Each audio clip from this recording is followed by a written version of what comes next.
that good now?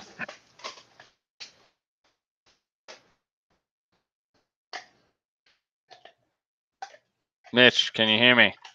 What's up?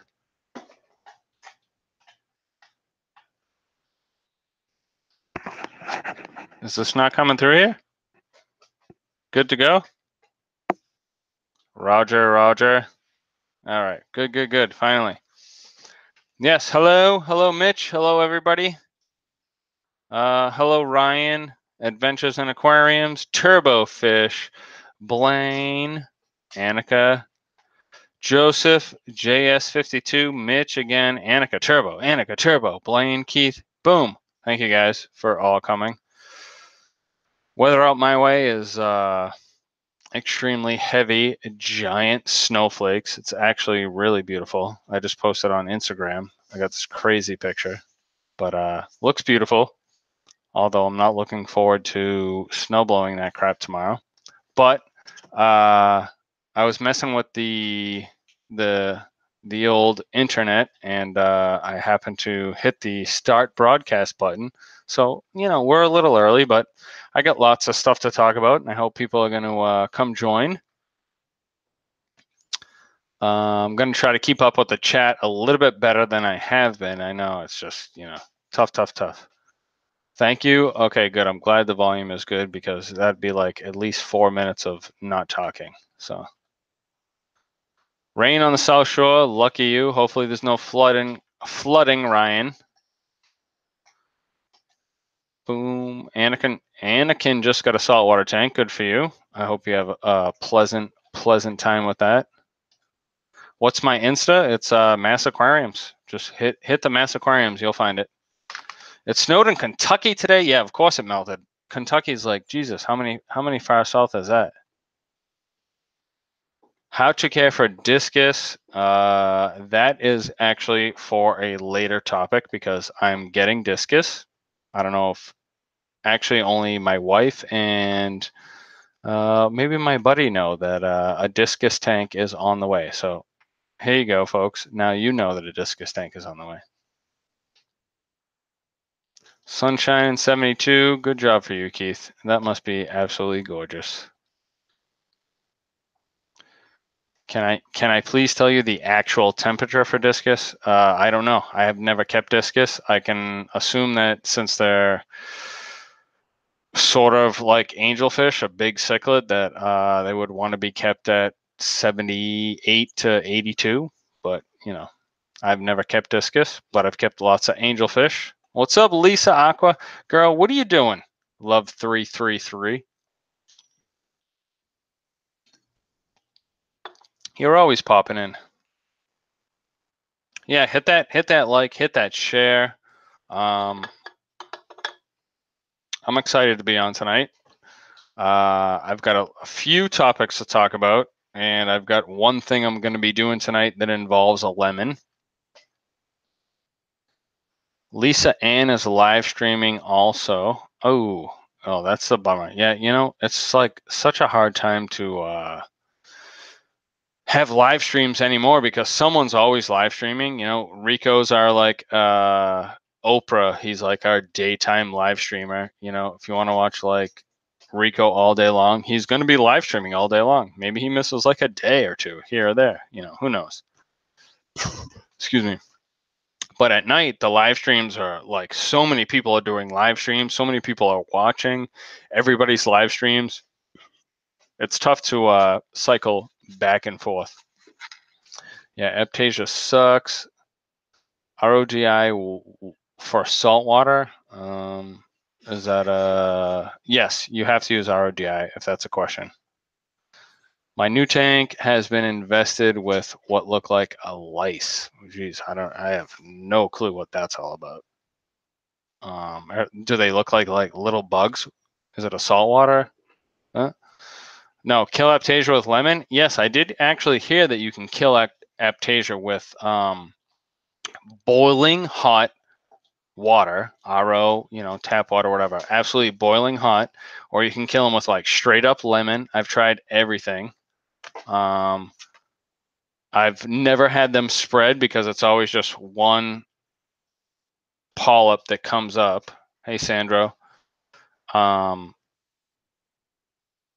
I use Aptasia X, or I use the lemon juice, or I use the boiling hot water, and then it like dies and goes away for like, you know, maybe like 2 months, and then 2 months later there's just like that one tiny polyp right where it always is. Nothing spreads, but it never dies. Or maybe it spawns like real quick before it dies. You know, who knows? Do I like Mia Khalifa? I don't know. I'm assuming that's a. I'm old. Is that a rap star or something? Maybe. I don't know. Anyway. All right. Oh no, I have used a lemon for Aptasia, but this is something. It's called Lemons for Leukemia, and it's a sort of like the ice bucket challenge for ALS, where you just bite the crap out of a lemon and start eating it in support of leukemia, and hopefully it raises some money. So that will be cool. I have 2 people I need to shout out. Hopefully they jump on, and then hopefully they have a lemon. That would be even better. David, you don't need to invest in an RO unit necessarily, but it definitely, if you're serious about saltwater, and you think that you'll be into it for a long time, you know, it's definitely worth the money as opposed to buying it. But RODI, I think you need absolutely all the time. You need RODI, 100%.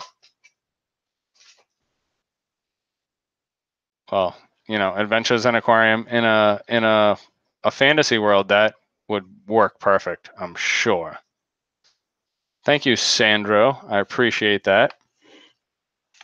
And you guys, there's always tons and tons and tons and tons of questions on the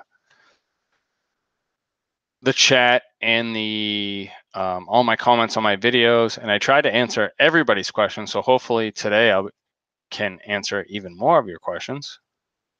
100 to 150 on Amazon for a good one. Go ahead and get one. Yeah, I mean, I bought one. I bought one for $135, the Aqua FX, and it was the best thing I did for my reef tanks. 100%, no doubt. It was the best thing I could have ever done, is get an RO unit. Not only did it save me to go to the fish store all the time just to buy their RO, but then I would get there and I'd be like, maybe I need this, and I'd end up buying a bunch of stuff that I didn't really want, but the fish look so pretty. But it saves you money in the long run for sure, no problem.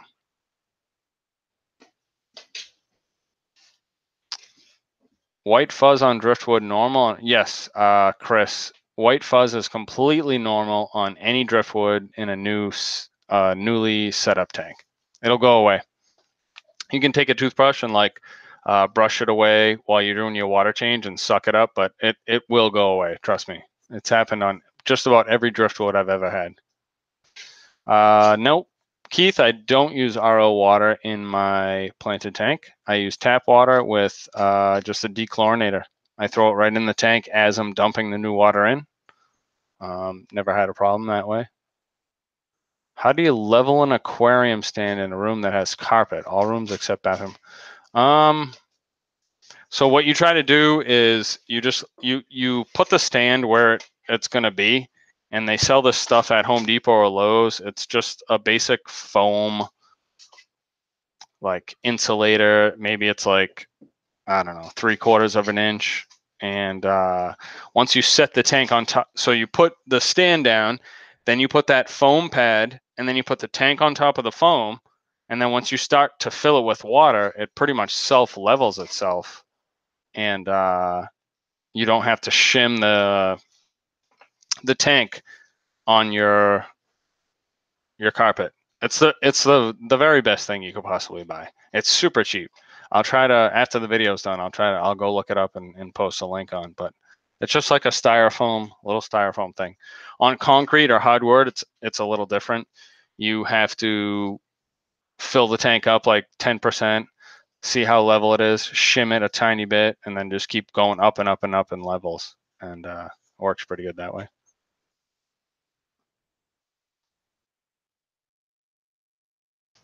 David Ulrich says he wants to get a saltwater coral tank, but never done one, and I don't want to kill my fish and coral.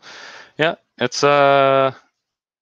it is a struggle, as always, to get anything that you have to take care of and not want to kill it or destroy it. But, you know, hopefully you'll watch YouTube, watch all us on YouTube, and get some tips and pointers and have a successful tank.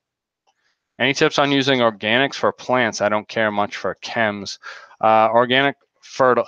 So, and here's my beer. I know I saw a comment down there. Hey, Mike, where's your beer? Dilly dilly.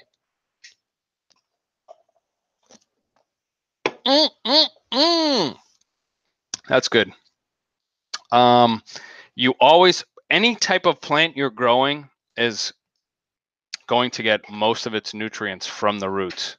So if you can put a nice organic soil or substrate, even if you're using an inert substrate like what I have back here, and just load it with root tabs and feed the roots, you're going to get great growth.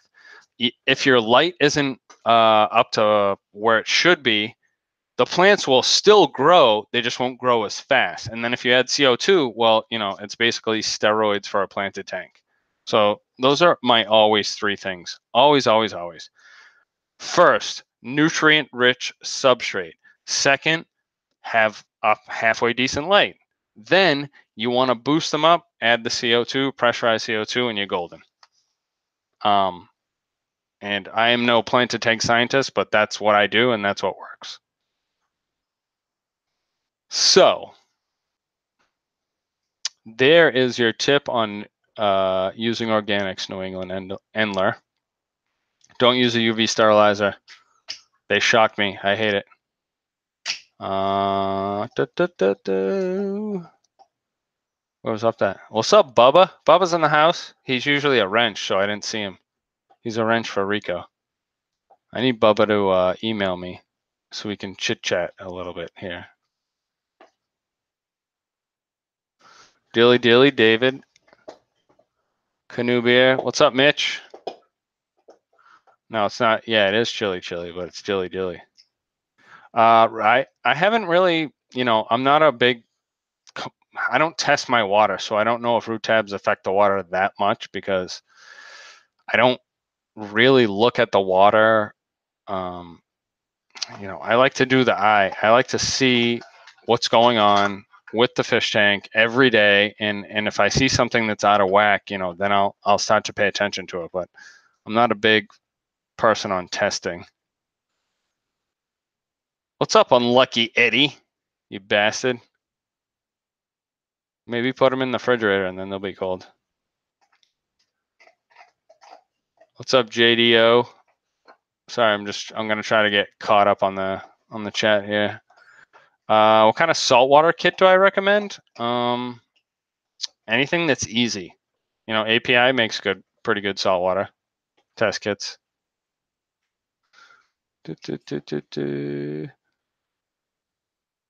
Alan Garcia says, "Hey Mike, I believe some fish I have internal parasites. I did one of those Prosapro 3 days ago. As far as I can see, they have not improved. I ordered some general cure. I honestly never worry about my fish. Internal parasites, external parasites. Like if you're doing good water changes and keeping your tank where it needs to be, you should not be introducing anything in your tank that has internal parasites. Or like it's probably just poor water quality or like poor food.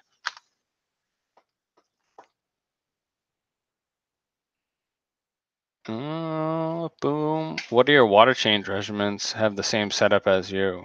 Big fan. Abhishek Zubalan. For my planted tank, I do water changes like never. And for my reef tanks, I do water changes religiously.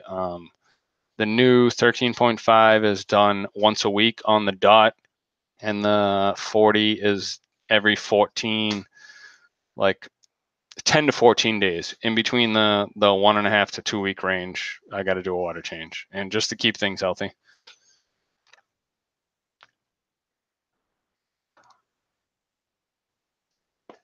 Your wife is stealing your clothes. That sucks. Ooh, Lisa. So is Lisa the 330 too? Huckleberry, what are you doing? Stop it. Ugh. Is she on live too right now? What's up? Oh. It's been helping me with my Kessels. No, I don't have the 10-gallon saltwater nano tank. I got rid of that and set up the new Evo. So Evo 13.5 gallon. My charcoal lab is annoying the crap out of me. Come on, Huckies, get out of here. We'll bring you outside soon.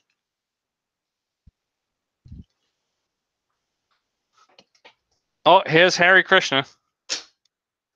Harish Karunasakran.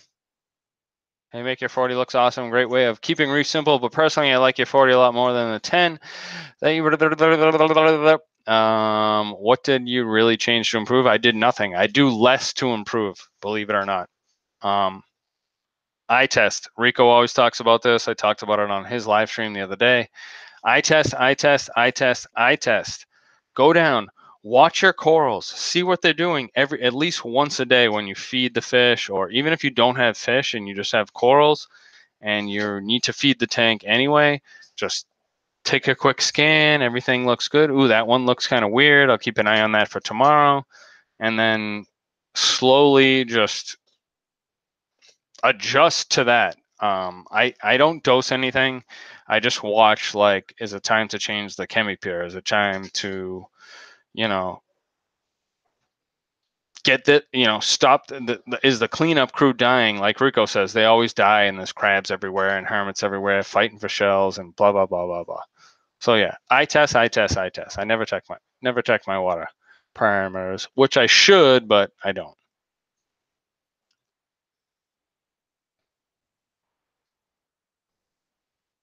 How do you top off water with no water changes? In a saltwater tank, you top it off with RO/DI water, because your water is evaporating, but the salinity is getting concentrated. So you top off with plain water.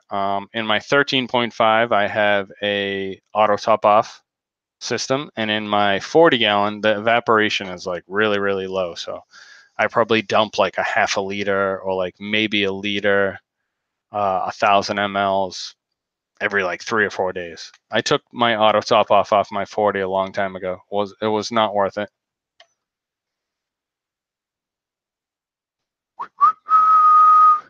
Am I using a power head or a wave maker in the tank behind me? Nothing. I took my power head out, or my circulation pump, or my wave maker.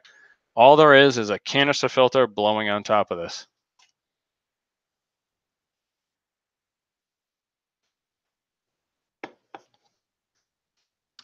Snail Squad. No freshwater. Mass Aquariums, you also used a crappy light on the 10, right? And the black box on the 40 kicks ass. Yeah. Hare Krishna, I use that $26 zoom ad on my 10 gallon for 3 years, and I still use my Mars Aqua, which I wouldn't say is a shitty light, because it grows coral, and it also grows other things, but it grows corals, and it's electrical input, I guess you would say, on your bill is very low. So I love the Mars Aqua. What am I going to say? It was like $86. I've been running it for 3 years. Corals are happy. They're growing. So I love it. Have I tried a DIY filter? Nope, I don't like DIY stuff. I don't have time for DIY stuff. I just, I want to buy it and I want it to work. So I'm a component of spending a little bit more money to buy something that I don't have to ever worry about. It's going to be plugged in. It's going to work. Forget about it. Set it and forget it. If you have to DIY, great. If you can, If you're the type of person that can fiddle with stuff and, you know, make stuff last and over and over and over, you know, go for it. You know, I do that with a lot of stuff, but with my aquariums, I prefer to just buy the good one, put it on, and I don't have to worry about it ever, basically. ARG is awake.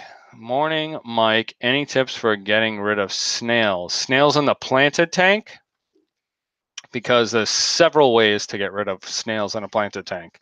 You can get some loaches. You can rent some loaches. You can get some assassin snails, excuse me. You can take a little chip clip, like, you know, something you wrap up in the States, you chip clip. And you clip a piece of lettuce, or like if you're into saltwater, they have algae clips. You just clip a piece of lettuce or algae in your tank, suction cup it right up top. All the snails overnight, they just want to eat it. They all get stuck to it. In the morning, you just pull it out. And then the next day, you put another piece of lettuce in there. More snails, come.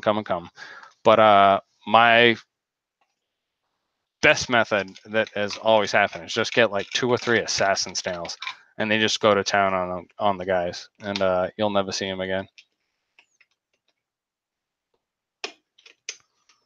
All right, folks, 51 people watching. Hit that thumbs up. Awesome. I guess that means Mars Aqualite is extraordinary on a 40-gallon reef for 3 years. Dang, I remember when you first said blah, blah, blah, blah. Yep, it's definitely working good. I love the light on that. While the blues are a little, you know, they're a little overpowering to the camera. Like when you're here, they look beautiful, but if you're just like trying to film something, it's difficult to dim them each part down to where it's perfect. CJ's Aquariums. CJ always does that. He always dims the lights just perfect.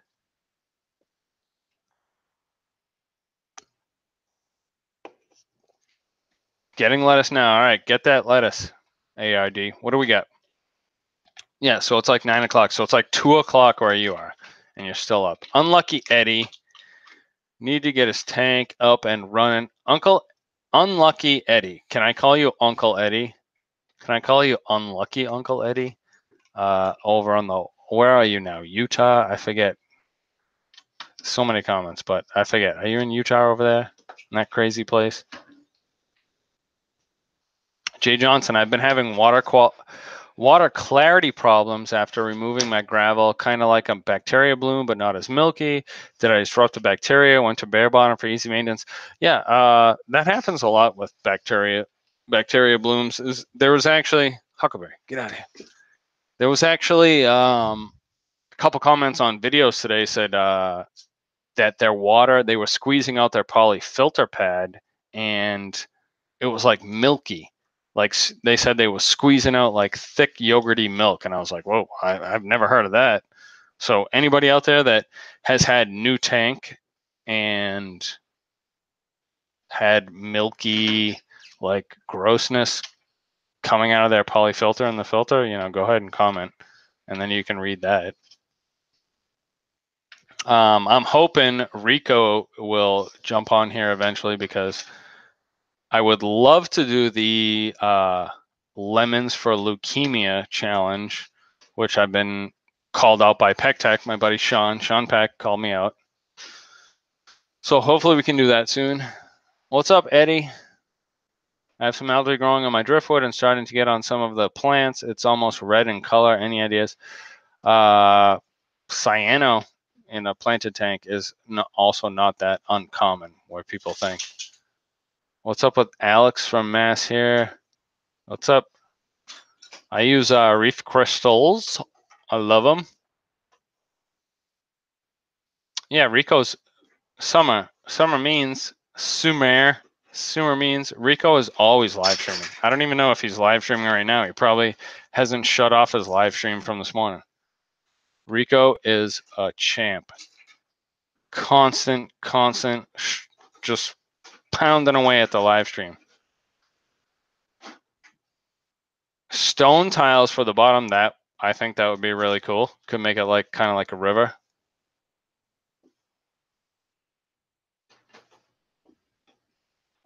Still got that 50. What's a good reef tank size for beginner and best reef light? AI, Ecotech, or Kessel? I think, it's so tough to say. Because if you can go big, then go big. But I have had great success with the 40 breeder. I don't think starting off with a small tank is the best thing for like a reefer beginner. And as far as light goes, basically what you can afford. I can't tell you Kessel because I haven't been running these Kessels for that long. But I can tell you that my Zoom-Ed $26 LED went for over 3 years and was perfect. So, but we'll see what these Kessels do.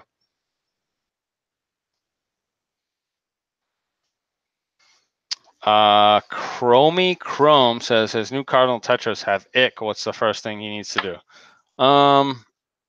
Ick is, it sucks. It seems to be a water problem because I always had ick when I didn't know what I was doing. And then once I got just like careless or like, the water quality is good, then I stopped getting ick. But Ruby Reef Kick Ick is a exceptional product, and I do think it works if you're willing to save your fish. Like if you want to spend the money to save your fish, or you want to just let them die and do like a big 90% water change, treat the tank, and start over fresh after a few weeks. Keep the tank fallow.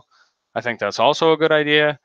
But Ruby Reef Kick Ick is copper free. It's invert safe, so that's the best I've used that has actually worked. And I have a video on using 2 different medications and treating 2 different tanks at the same time. And that really worked. I liked it. Yep, no problem. Ruby Reef, do it. Yeah, Mad Botany Organic Farms LLC says raise the temp to 86. But the problem with ick, all right. So everybody says you got to raise the temp to kill it. So you got to slowly raise the temp to acclimatize your fish. By the time you've acclimatized your fish to that high of a temperature, which is above 86, it's already been a week, and now it's just multiplying like crazy. And so the whole basis behind raising the temperature is to get them to spawn quicker and be able to kill the ick in the water column. So the temp goes up, you dose the tank, try to kill everything as possible, because this is the ultimate time to do it. It's just, it's like a half court shot. It's got to be perfect to get everything under control. Very, very difficult. Joey King of DIY just did a video on ick the other day. Yep. I'm sure he's got like at least 9 videos on ick. Has to be.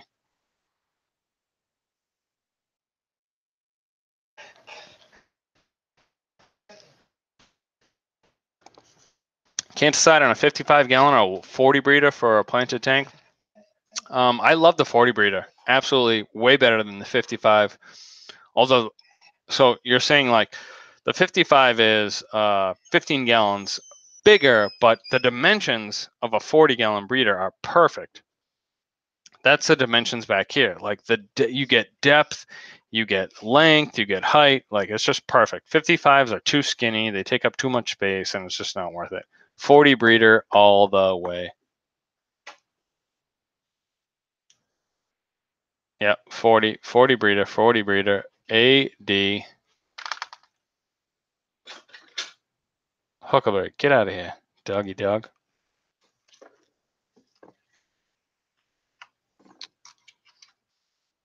Still wait. Do I need to text Rico to get on here to do this lemon challenge?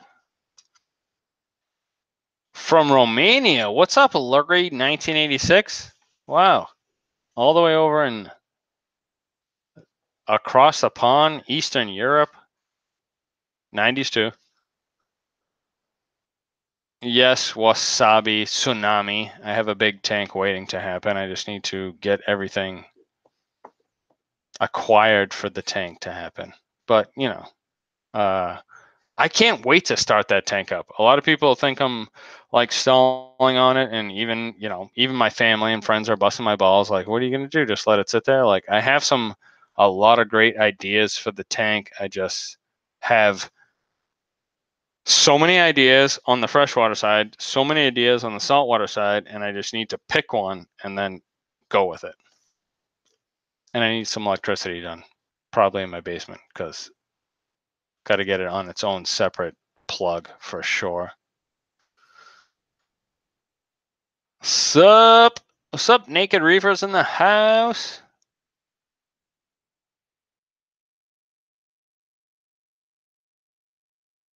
Boom, boom, boom. Just doing a water change. Cool, cool, cool, cool, cool, cool, cool, cool, cool, cool. Yep, Joyce, it takes time. Maverick Tides, it's ringing a bell, but I'm really not sure. Oh, Summer, what are the ideas for my new big one? I have no clue. It's going to be either a massive saltwater tank or an awesome native New England tank with bass. I can't decide. Oh, that's awesome, Joyce. Those are some of my favorite fish all day. I love praycock rainbow, dwarf neon rainbows, or whatever you want to call them. They are super, super cool. I love those guys. Absolutely love them, love them, love them. Huckleberry, get out of here. What I'd like to do real quick is talk about the Lemons for Leukemia challenge, which I've been nominated for by my buddy Sean Peck.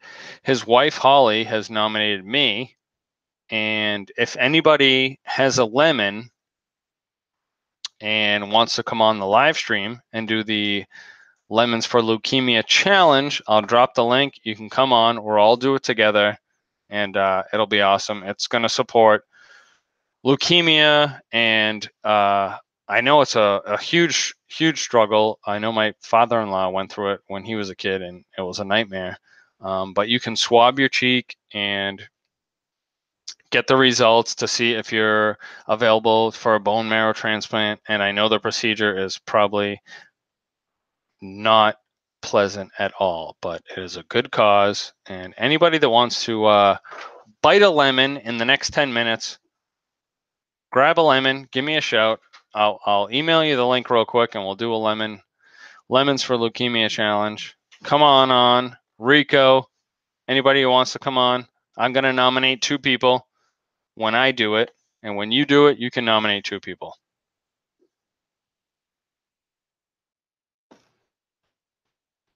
Come on, Joyce, grab a lemon. I'll give people plenty of time to get their lemons ready. We can get ready. Still early. 9:28. Who's? Oh, this must be Uncle Greg.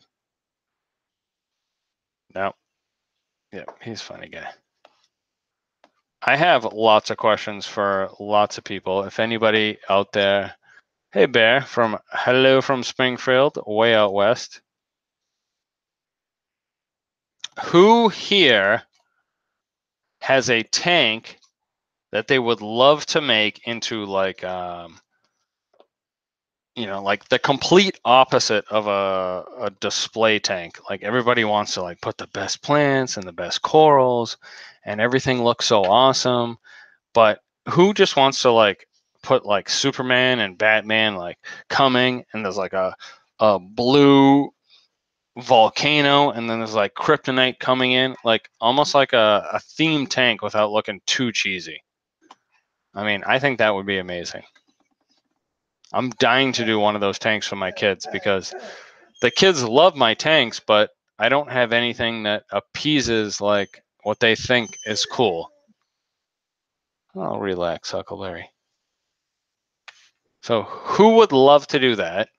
First off, what floss would I use for a hang-on back filter? Just plain filter floss. Like you can buy it at Home Depot, Bed Bath & Beyond, wherever, Walmart.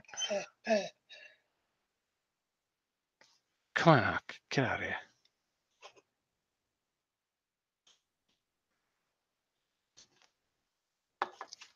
Second question. Oh, so Joyce Wolin has her lemon. All right, Joyce, can you get on Google Hangouts? And then I'll take your email. And I'll put you on. That's one. Joyce got a lemon. Still waiting for Rico to get his ass on here for a lemon.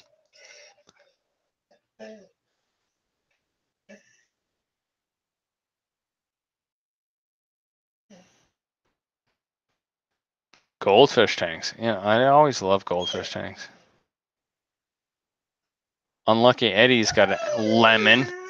Come on, Eddie. What's your email? I'll send you the link. Jump on. Eddie looks like a giant four-leaf clover.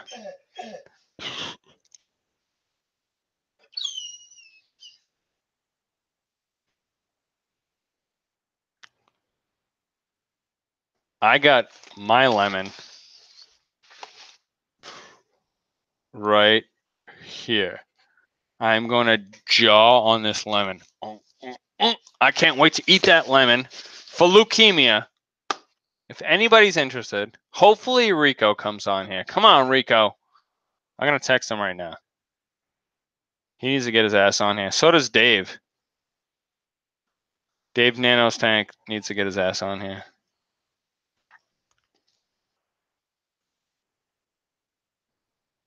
Here comes Rico. Hopefully he's got his lemon.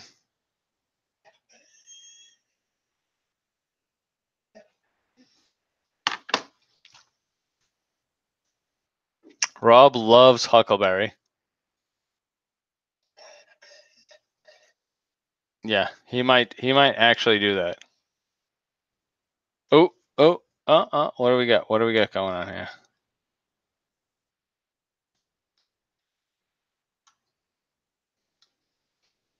Oh, SpongeBob SquarePants tank. Yeah, Dave must be tired. Lisa, you want to jump on for the lemon challenge? No, Alexi. He was just outside. This dude just is 8 months old, and he loves his attention. How's that good boy? Who's that good boy? Just loves his attention. That's all.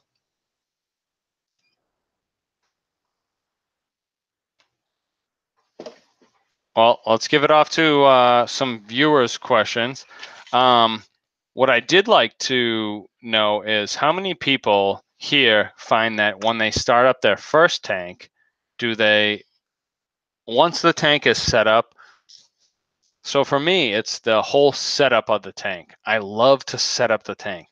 I love purchasing the filter and what I'm going to put in the filter and like what heater I'm going to use, what light I'm going to use, what substrate, plants or corals. Like the entire setup is just like a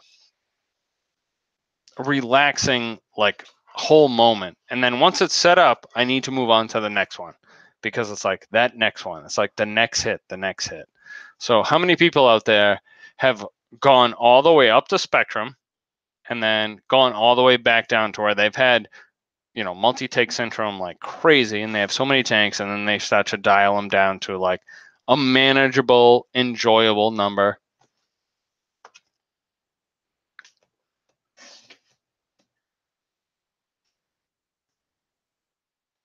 Anybody have any answers? Oh, Joyce craves another setup right away. Unlucky Eddie says he sent a message. Still have not got your email, Uncle Eddie. Unlucky Eddie. Where are you sending that message, bud? Let me know.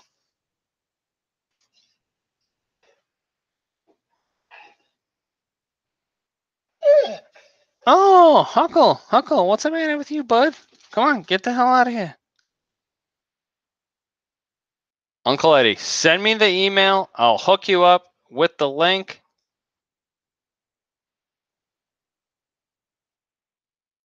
Oh, that's nice, Lisa. Awesome. Yeah, shoulda, shoulda, shoulda. Shoulda, woulda, shoulda, coulda. That's like the one thing that's the worst.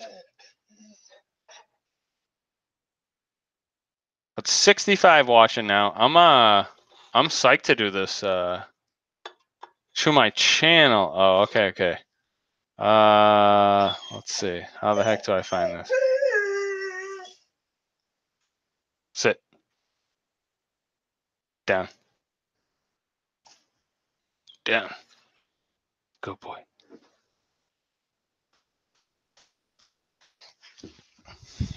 Huckleberry wants to go play in the snow for sure. Yeah, I'm looking. No,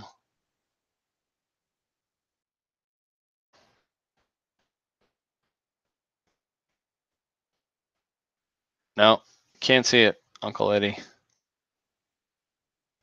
Sorry, dude.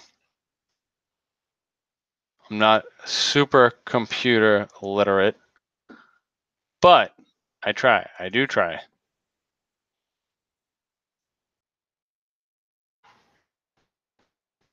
I can post a link down below for anybody that wants to do a reefer challenge. Just kidding. Lemons for Leukemia challenge, folks. If anybody wants to do that.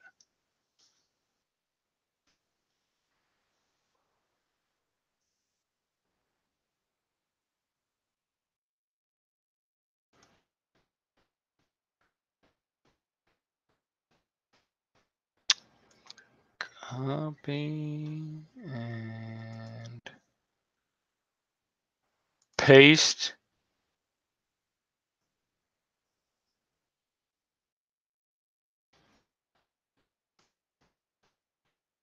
This is for lemon challenge only, folks. Hit it for lemon challenge. Lemons for leukemia, guys. Better have a lemon. Don't hit that link or I'll boot you out. Actually, I probably can't even figure out how to boot you out, so.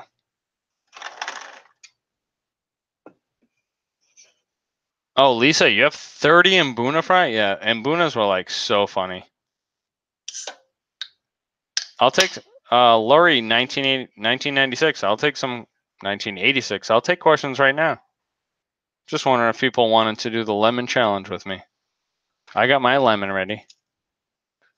Renee. Yeah, I had Mbunas for so long and they just like had fry over and over and over and over again. Constantly, like just breeding like crazy. It was awesome. You can get a breeder box. Those will work, Lisa. Super easy to hook up to an air pump, and it just takes water from your tank and cycles it through this little breeder box that like hangs on the side of your. It's like a hang-on back filter, but all the fry like can easily be fed and whatnot.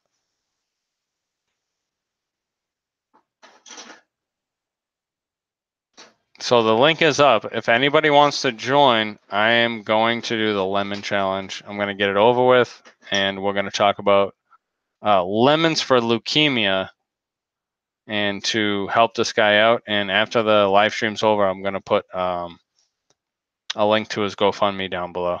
So hopefully that'd be good. Can raise some money for his treatment. Yeah, Lisa, the fry tank tumbler is awesome too.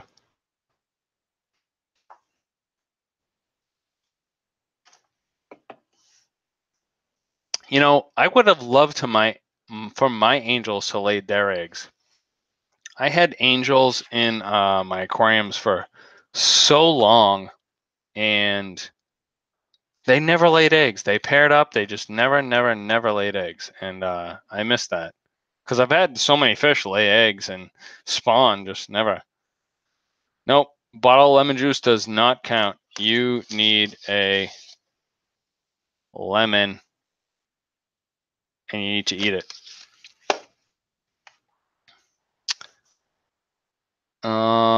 If you're gonna use sand substrate,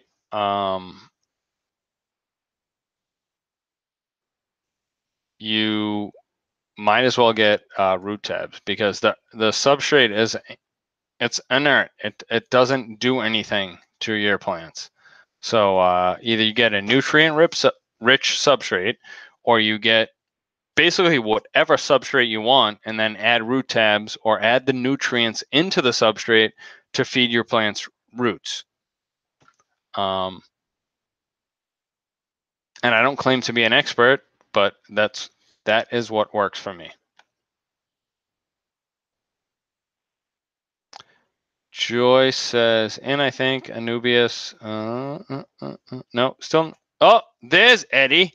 I've seen an unlucky Eddie's face here. Please speak, Eddie, or forever hold your peace. Come on, unlucky. I need to hear your voice. All right, can you hear me? I can. Oh my God, that is a pathetic voice right there. Hey, what can I say? I'm from New Hampshire. Perfect. He's in. He is in on the chat. Do you have a lemon? I'm assuming you don't have a lemon. I have a lemon. I'm just trying to figure out how to get my camera working. All right. I love this. Unlucky Eddie has been commenting on my videos for quite some time, and just the thumbnail of his giant bearded crazy face makes me long for New England, even though I'm still in New England. I miss New England, I'll tell you that much. But he says he's got a lemon, so there's one lemon coming in. We're all gonna giant chop this lemon in our mouth. He's trying, folks. Who else is coming in? Do we got anybody else coming in? Unlucky Eddie is here. He's made the trip. He's figured it out. Part of the way. He's halfway there. Rob Jones says, I messaged you this morning about my starter kit. It's cloudiness normal during the beginning. Yes. Not only is cloudiness in an aquarium normal during the beginning of a tank, but sometimes it happens when you do a big water change or you clean, like if you have a canister filter or your hang on the back. If you like completely do a giant clean out, it's almost like a mini cycle. Like you do get like a tiny bit of cloudiness for, I would say, the first couple days, maybe 1 or 2 days. But if you're running any type of filter floss or anything in your tank, that should help clean it up quickly. But other than that, I would not worry about it at all.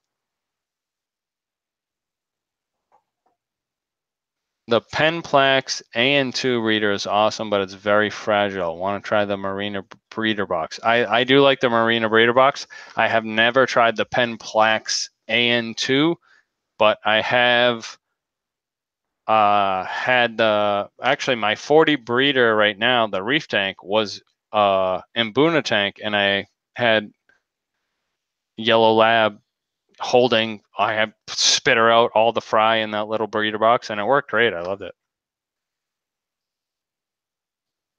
Wow, Wubsy, wow. Do you recognize his username? No, I do not. I'm sorry. Robert Alexander asks, which filter is better, hang on the back or canister? It all depends. I like them both. I have a 40 breeder with a canister right behind me. I have a 40 breeder reef tank downstairs with a hang on the back. I think they're both sufficient enough. I don't have a lot of experience with sumps, but canister filters do trap a lot of nitrates, detritus. You need to clean them out once in a while. Hang on the backs are right there for you, like right up, like right there. Like you can see, you can fix it in like 5 seconds. You can clean it in 5 seconds. So I really like hang on the back. It's very simple. It's easy to use. Cruz, you suck. A lime will do. We can do lime as well. Joyce says she sucks at computers. Welcome to the club. All right, can you see me now? Oh, look at this guy. I can see him perfect. All right. He's in. What do you got back there? What's going on? Oh, you got traps and guns? No, just a couple of snowshoes. Oh, perfect. Are you in? Where are you? Idaho, Utah? I forget. Utah, unfortunately. Utah. Well, so what goes on? Well, while I have you on, and your luscious red locks and beard. Let's and your awesome Bruin shirt, by the way. Thank you. Let's why don't you tell us a little bit about yourself and where you came from and how you came to go out there and what you're doing out there and how you're involved with fish tanks. Well, I've been let's see. To start with, the reason why I'm out here is my old lady, she dragged me out here. She wanted to be with her family, and well, rather than heading up to where my family is up in New Hampshire, we got stuck out here. Fish tanks. I've had fish tanks since I was a little kid. It's just past few years I haven't had a chance to get one set up in a long time. So I got a 75-gallon sitting on the ground right behind me. I just picked up a key lock shelf system I'm going to use as the stand for it. The system can hold up to like 1,600 pounds per shelf. And it's going to be hopefully a saltwater aquarium. I can't wait to see that. Yeah, I plan on having a little bit of fun putting that together. And come on, what else you want to know? Bring it. Not much else, really. Let's see. I'm a sailor. I'm a freaking soldier, both Navy and Army. Yeah, dysfunctional veteran, proud of it. I know. Well, thank you for serving our country. We really appreciate that.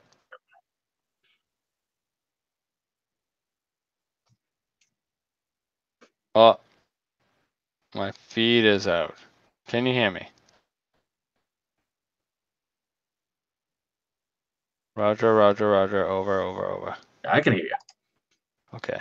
Unlucky Eddie is in the house still. Can you read the chat, Unlucky Eddie? Hold on a second.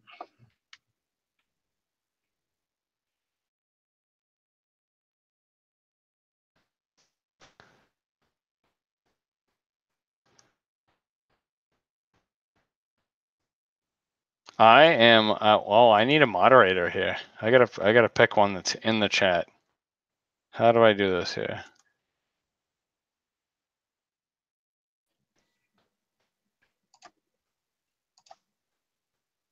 Someone needs to be a moderator. I'm gonna copy that link. Boom, boom. Paste. Comma. Oh, that didn't work. All right, back to the chat. All right, what's going on here? Unlucky Eddie, grab your lemon. We're gonna do this right now. Give me a second. I inadvertently broke my system again.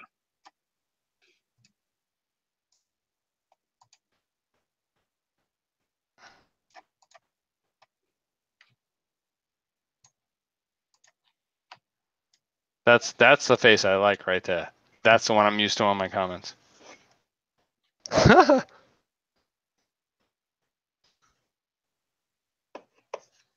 on.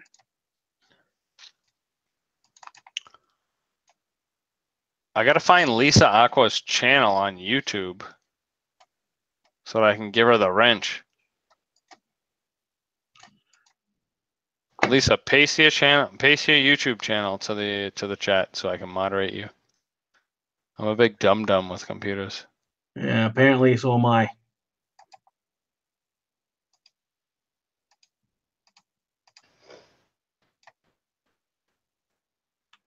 Oh, too much money. Wow, wubsy, wow. Oh, click your picture. Lisa, I've clicked your picture a million times. Nothing's happening.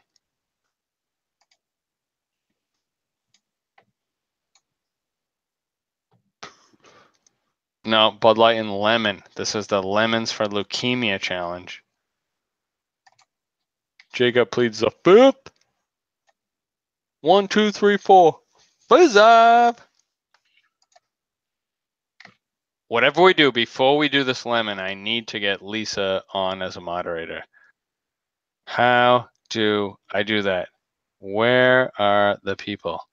Lisa, post what's your YouTube channel? There we go.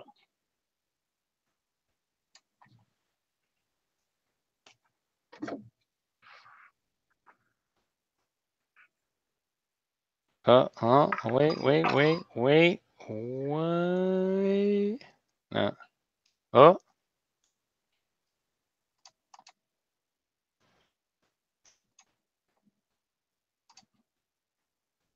No, I still don't know how to do it.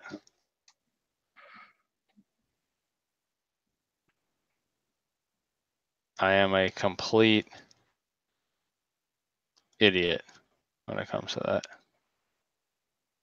No, yeah, Lisa, I need your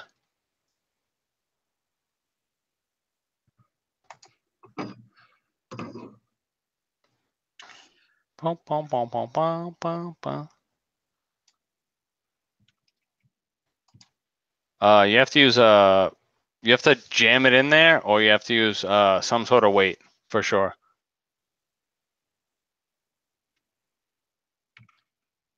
Oh, someone's clicked on Lisa and it worked. We're about to do this lemon challenge as soon as I get this Lisa on the moderator, because I'm dying to bite into this lemon right now. I just want to, for leukemia, want to bite that lemon.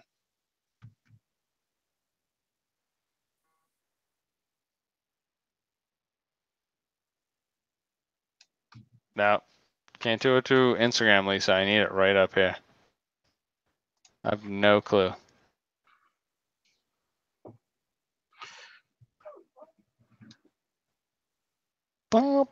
So anyway, while I try to figure out this nonsense so we can do the lemons for leukemia challenge, we've got Unlucky Eddie just sitting in a random room with lots of weapons behind him. He's ready to do the challenge. I need Lisa to be the moderator. Where are all my moderators generally? Oh, let's try this. How about that? Oh my God, that was so easy. Jesus. Folks, I am truly like the most, I hate to say retarded, but inexperienced computer person on the planet. It's unbelievable how I even have a YouTube channel. I'll be honest. Let's be honest. All I had to do was literally click those 3 little circles over to the right, and it happened in like 5 seconds. And it took me 30 friggin' minutes to make that happen. Lisa, take care of these people.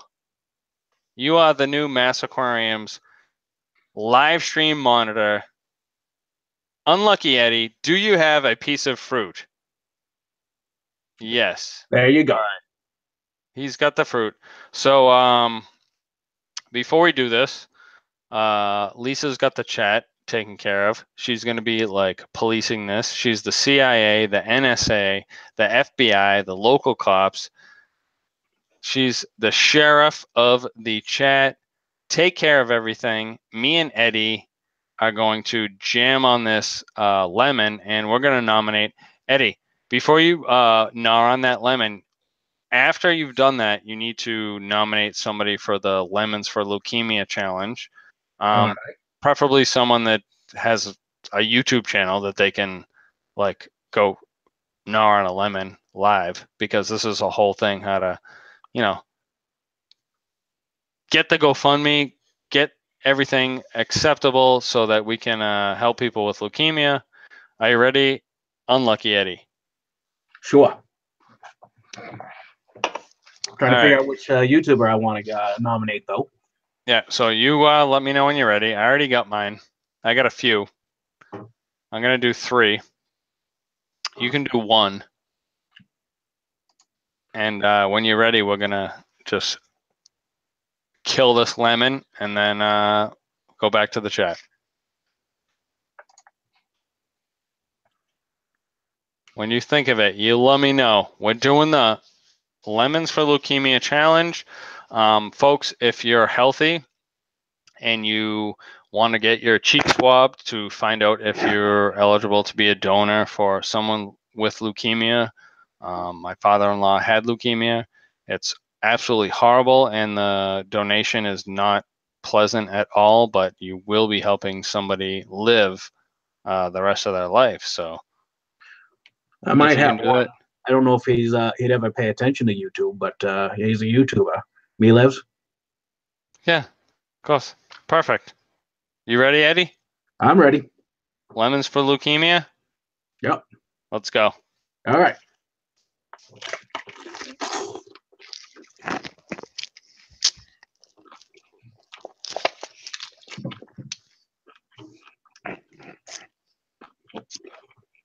Oh, it's pretty good.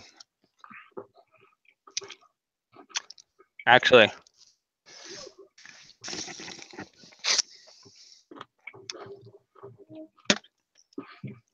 I actually love this lemon for leukemia. One of the good things is vitamin C prevents scurvy too.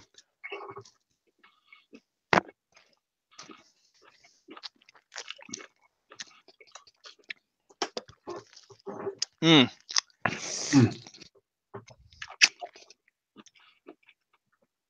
That is absolutely one delicious lemon. Are you loving that? Mm-hmm. Or what? Oh, No, well, it's absolutely delicious. Of course, now I got to clean off my monitor because I got lemon juice on that. Yeah, lemon juice is everywhere, but you know what? I'm gonna go one more bite because I like lemons and I like to donate to leukemia.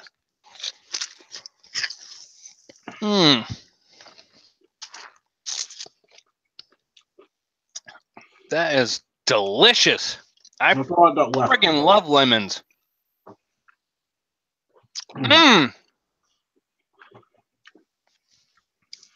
That is delicious. All right, folks. I'm calling out Rico from Rico's Reef Tank and Michael from Aaron's Aquariums. You've been officially called out for the Lemons for Leukemia. It's a good cause. When this live stream is over, I will post the entire thread will be the GoFundMe and the Lemons for Leukemia cause and everything that you can do to help support this cause. 100% Lemons for Leukemia. Going in at one more time.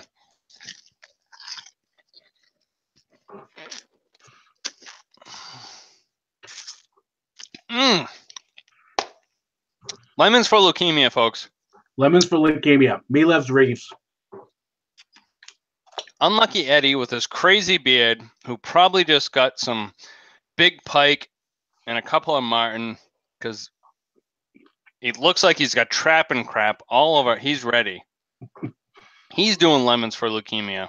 So everybody should do Lemons for Leukemia. I'm calling out Rico's Reef Tanks and Michael from Aaron's Aquariums. And I will post all the links that you need to know to GoFundMe for leukemia. And if you are eligible to be a donor for bone marrow transplant. Dilly, Unlucky Eddie, I would like to thank you for coming on and doing the lemon challenge with me. Cheers. Cheers. He's got the Crown Royal. Let's see what the chat's got to offer. Naked, he ate the skin and all. Oh yeah, you got it. We ate it all. This is the challenge. You got to eat every part of that lemon. I think I spit a seed out.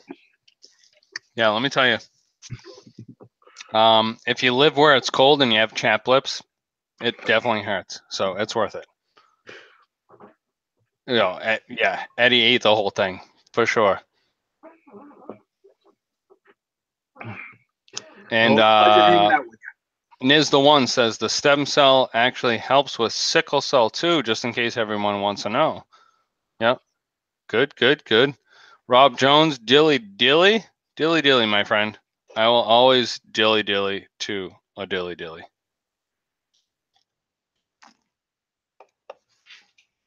It's okay, Joyce.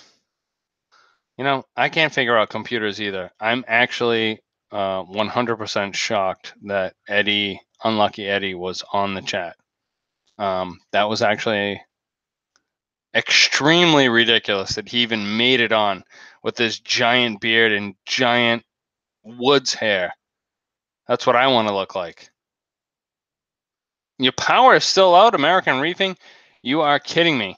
Still the power is out? That is unbelievable. Eddie, lemons. Yeah, that's super tart too. Oh, William Hernandez, thank you for the super chat. I appreciate it. What's up? Yes, what's up? Thank you so much for the super chat. That is really appreciated. Any bit help. Thank you, Lisa. Lisa's my new main wrench.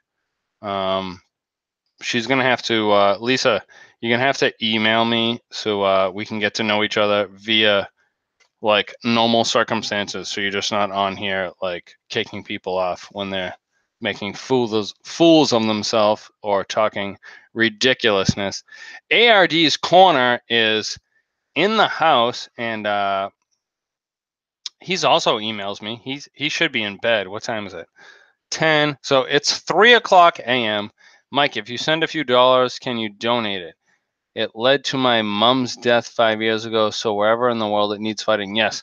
I hope that my lemon, just for that, his mom, if it's his mom's death, I got to do it again.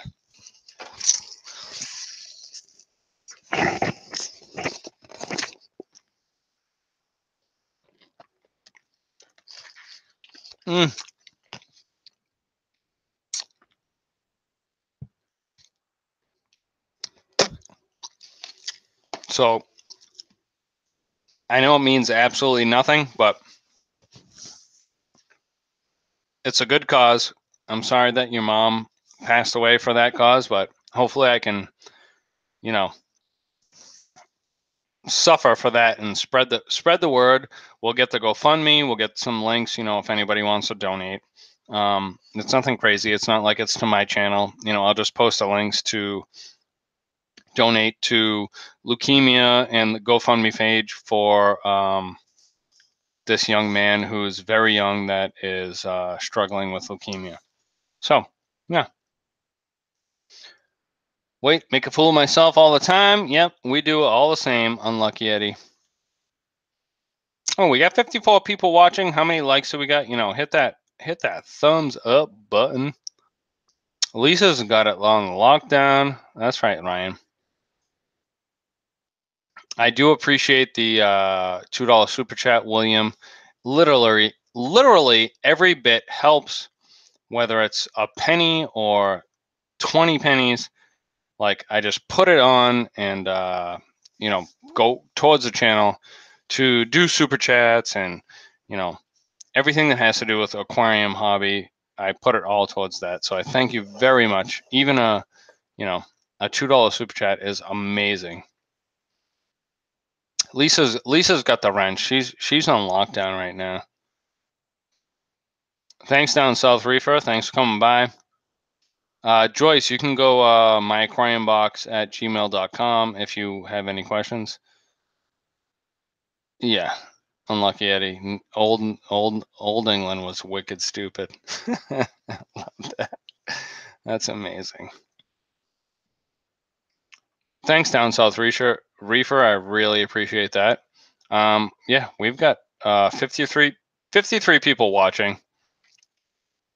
I have plenty of questions to ask if anybody wants to come on the live chat. Lisa's this. I want to do the silly hangout. Joyce, come on. Can you not figure it out? What's up? ARD, do you want to come on? 70 likes. Yeah, baby. Oh, the power out. Power outages are the worst. You spend so much time taking care of your fish, doing everything you need to do for your tank, you know, day after day, you're looking after it and watching it, and then you have a power outage or Mother Nature takes control and boom, it really sucks. I hate that. And so I feel for everybody that has had a power outage that not only has maybe destroyed their whole life, but, you know, taken out their fish tanks as well. Yeah, generators are super important. Joyce, it's myaquariumbox@gmail.com.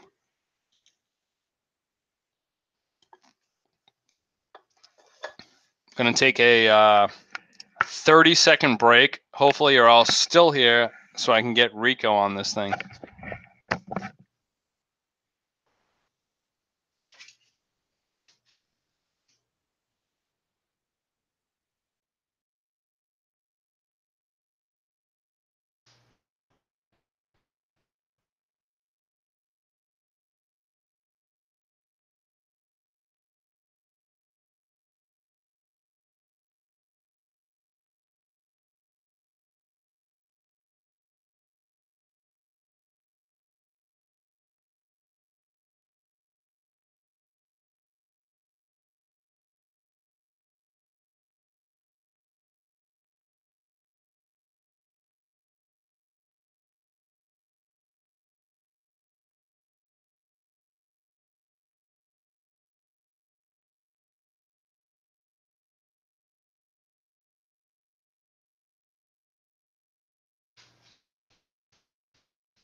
Sorry, folks, the lemon went right through me.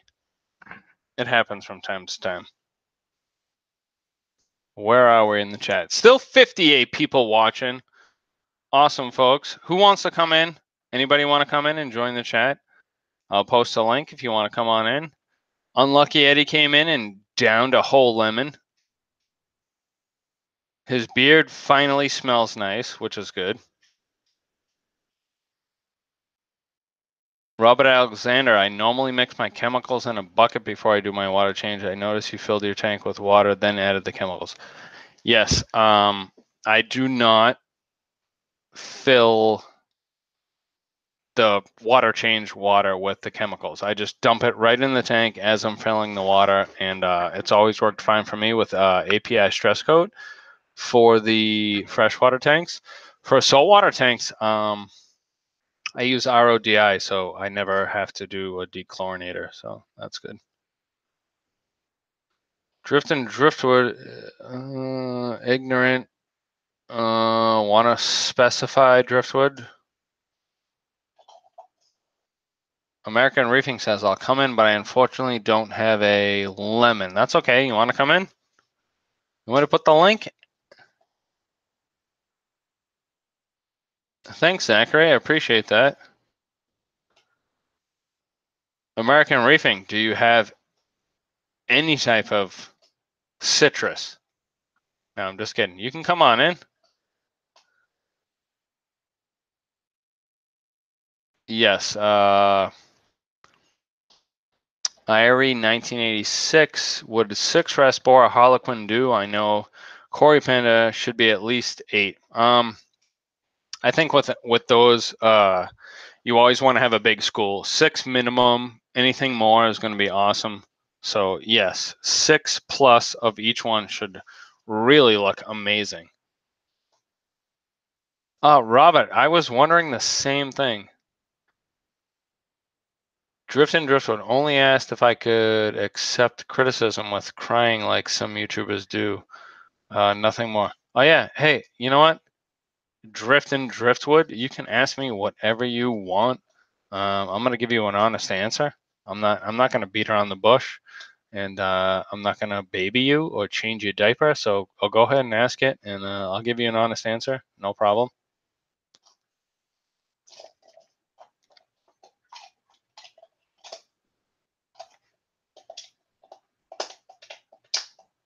You are welcome. Come on in. Maybe, hey, Driftwood. You want? Should I? I can put the links up there if you want to come on in. We can have a conversation. I'd love it. I would love some people to join up and join the conversation. I got lots to say. I got lots to talk about. I got lots of answers. I got lots of answers to questions. Whatever you guys want to talk about, come on in. Join the thing. I'll post a link down below if you want to come in. What's up, Rip Van Winkle? Ryan's always thumbs up. Lisa, you're from the UK? No, you're from Canada, right, Lisa? I can post a link right now if you want the link. You just say, yep, I want the link. And then I do one of these. Boom. Boom. Get the link up.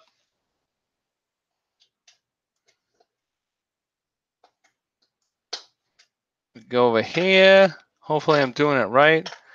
I am really like bad at this. That's why I need Lisa to be really good at this. Boom. Go for it.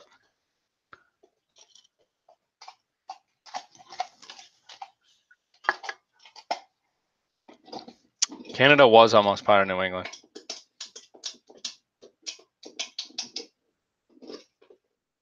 Okay, Lisa's from Canada. She's got the bluest eyes. Oh, Canada someone hopped in. I can hear it. Close out your Joyce finally made it. Here we go. She's got the bluest eyes. Oh, someone hopped in. Oh, and she's got a lemon. Close out your Joyce finally made it. Here we go. All right, Joyce. So you have to shout out someone on YouTube, and while you don't have to say anything about leukemia unless you do have something to say, you have to gnaw on that lemon and shout somebody out for the lemon challenge. Lemons for leukemia, folks. Joyce has arrived. She figured it out, and she's here. Why don't you introduce yourself, Joyce? Can you hear me? Yep. Oh, well, hey, I did it right finally. I'm Joyce Wolin. I'm from Florida. My son, Anthony, is in Orlando, and he is a 15-year AML leukemia survivor. I appreciate everybody out there that donates marrow. His donator lives in Kentucky, and we got to meet him after a couple years. So without him, we don't know where we'd be right now. So God bless everyone that donates their marrow. This is truly inspiring, and Joyce, I'm so happy you came on here. I'd just like to give you the floor, and if here's your chance, because I would love to hear more about and more that what anyone can do, where they can go, some websites they can go to. Do they go to the doctors, the primary care physicians? Do they go to the hospitals? You can hook up with the Marrow Foundations, and they can send you the information, and then you go get tested. We did it all through his hospital in Chicago when he was in there to see if we were a match, and we weren't. But this was back in '03. So now they might do it a little bit different, but I'm on the registry. I have never been called yet. I stopped getting tattoos because of that, because I wanted to be able to be accepted, because they won't always accept people with ink within 2 to 3 years of getting your ink. So that was important. But our guy was a perfect match. Back then it was 10 out of 10, if that makes sense, of his markers that were perfect for my son. And he got his marrow on September 23rd, 2003. And Can you talk a little bit about why you can't with tattoos? Because I have tattoos, and a lot of my family members have tattoos, but we're getting ready to go research it more. And do you have any? Can you talk about little more on why you have ink, that it would like what you have to watch out for? Did they tell you why? Well, they said that you can contract a lot of blood diseases through ink with bad needles or whatever from the shops. So they said that in order to be tested, you have to be so many years from getting one, so it would show up in your blood, like AIDS or whatever, or different hepatitis, leukemia itself.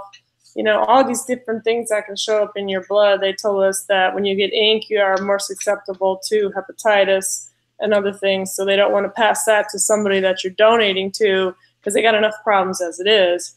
And then you add that in, and some things they didn't test for. But that was 15 years ago. That might have changed. Like I said, I'm on the registry, but I haven't been contacted, so I'm not sure of the new rules. But it's a life-saving event. I mean, we were in Chicago, and they flew his marrow in from Kentucky. And his grandfather had died of leukemia, so that's why he wanted to do something for somebody. And his name is Kevin, and he had a family of his own. And we got to meet him like 3 years later with his family once my son was past the date where they thought he might have trouble with graft versus host. And we got to meet him, and that was a really big day for my kids. So that is just amazing story and inspiring. I'm glad you got on here. Me too. And would you like to talk about some websites or anything where people can donate or what they can do to support the cause? I always go to GoFundMe, or people on Facebook will come up. You know, like my friend Jill Wade, her son is going through cancer, not leukemia, but cancer. So many people you get to know that have lymphoma. My son, right now, his buddy has stage 3 lymphoma, and he has getting his first treatment this month on the 16th. So my son's going to go be with him there. You can go to the Lymphoma Society. You can go to the Bone Marrow Registry, register there. If you have any trouble finding out, you could always call like different places like St. Jude's or Comer's Children's Hospital. They can always hook you up and help you. I mean, then we got the internet, of course. That's a huge help these days to find out more what to do. But they have easier ways to do it. It used to be really rough where they had to give you shots of Neupogen to harvest your cells. And you had to do it that way, or you can get like bone marrow aspirations out of your spine, which is really painful. But a lot of things have changed now. So it's not the horror stories it used to be back in like 2000. They're doing a lot of things different to where they harvest your cells a lot easier, and it's not as dangerous for the donor. Males get picked more than females for some reason. It's just your blood and what happens. You have different levels of matches. Sometimes it's you match like 5 out of 10, 5 out of 15 markers, 10 out of 10. You know, it just depends how many markers they find. I don't know what they're doing today and how many markers they would match with, say, your genealogy and your makeup compared to the child you're going to donate to. But it's important that, you're on the list. So they have your sample. They always are looking for, matches, and one day they may call you. You just don't know. Well, so I appreciate everybody out there that donates. I'm really glad you came on and educated some people, because I didn't know what to say, and certainly you know what to say. And prayers go out to you and your family. So thank you. I think we you need to bite that, and I need to re-bite this one. So when you're ready, you just say go, and I'm going to gnaw on this thing for you and your family. You ready? And don't forget, it's a family disease, not a person's disease. It affects your entire family. So here's for everybody, and here's for your friends and everyone that survived. So here we go. Cheers. Ooh.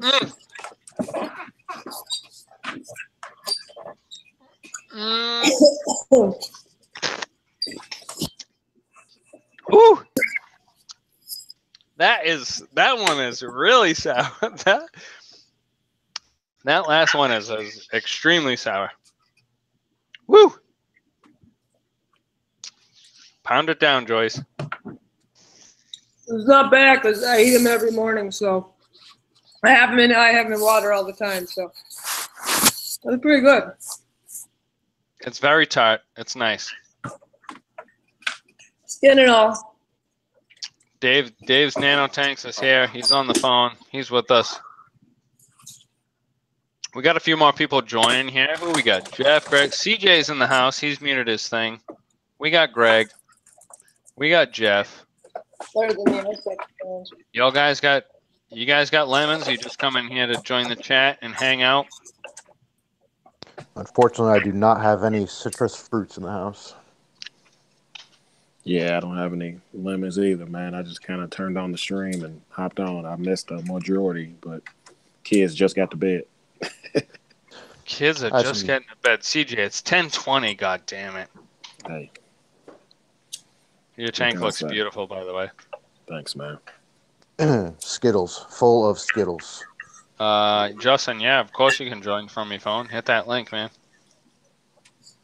It's the core. We just did lemons for leukemia. CJ's got his gorgeous reef tank up, who now loves blues and all blues. Lazy boy time of night right now. Greg's over here by his tank. Joyce, just let everybody know about lemons for leukemia. So hopefully that gets shared a lot because it's a very important cause. She's got a nice aquarium behind her as well. Mm-hmm. Yeah, me and my partner work hard on these. We just got those neon dwarfs in there. They're really looking good. Love those Freycock rainbows. One of my favorite fish of all time. Yeah, leukemia stuff ain't no joke. The ALS. Yeah. I just lost a little cousin a couple weeks ago to that, man. I'm sorry to hear that, CJ. Yeah. It's real. Joyce is mowing on that lemon like it's no joke. CJ, I don't. Cornelius, I don't think your tank is perfect enough. I think you need some more blue catching corals up to the top middle, right on that apex. Right here? Yep, right there. A little more to the right. Yeah. Yep. Right in that like there's 6-inch circle area.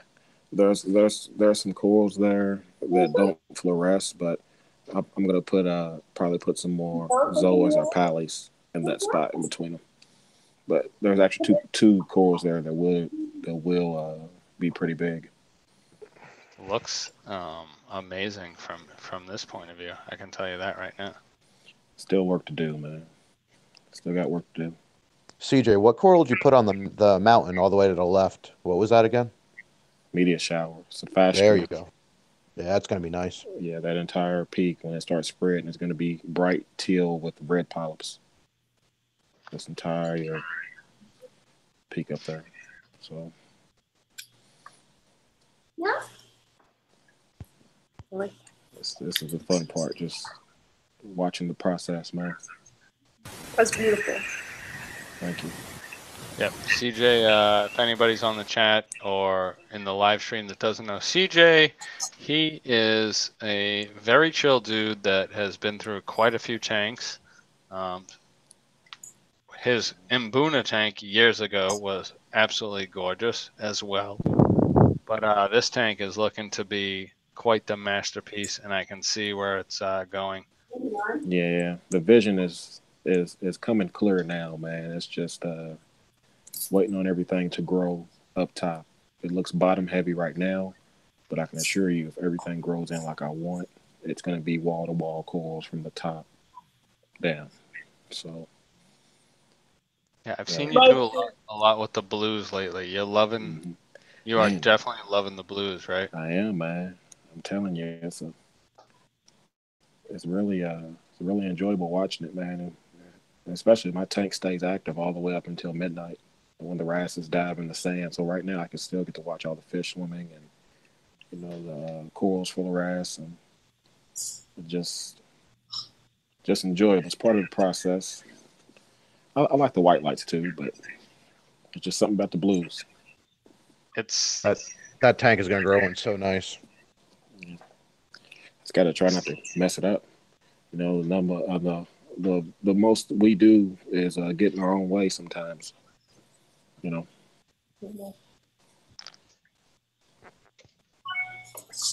something to be said for having a gorgeous tank somewhere where you can see it. Yes, definitely, man. Even in my living room, I don't have a tank I can see. The tank behind me is kind of, it's away from where you normally would be for the majority of the time you're at your house if you're not in your bedroom.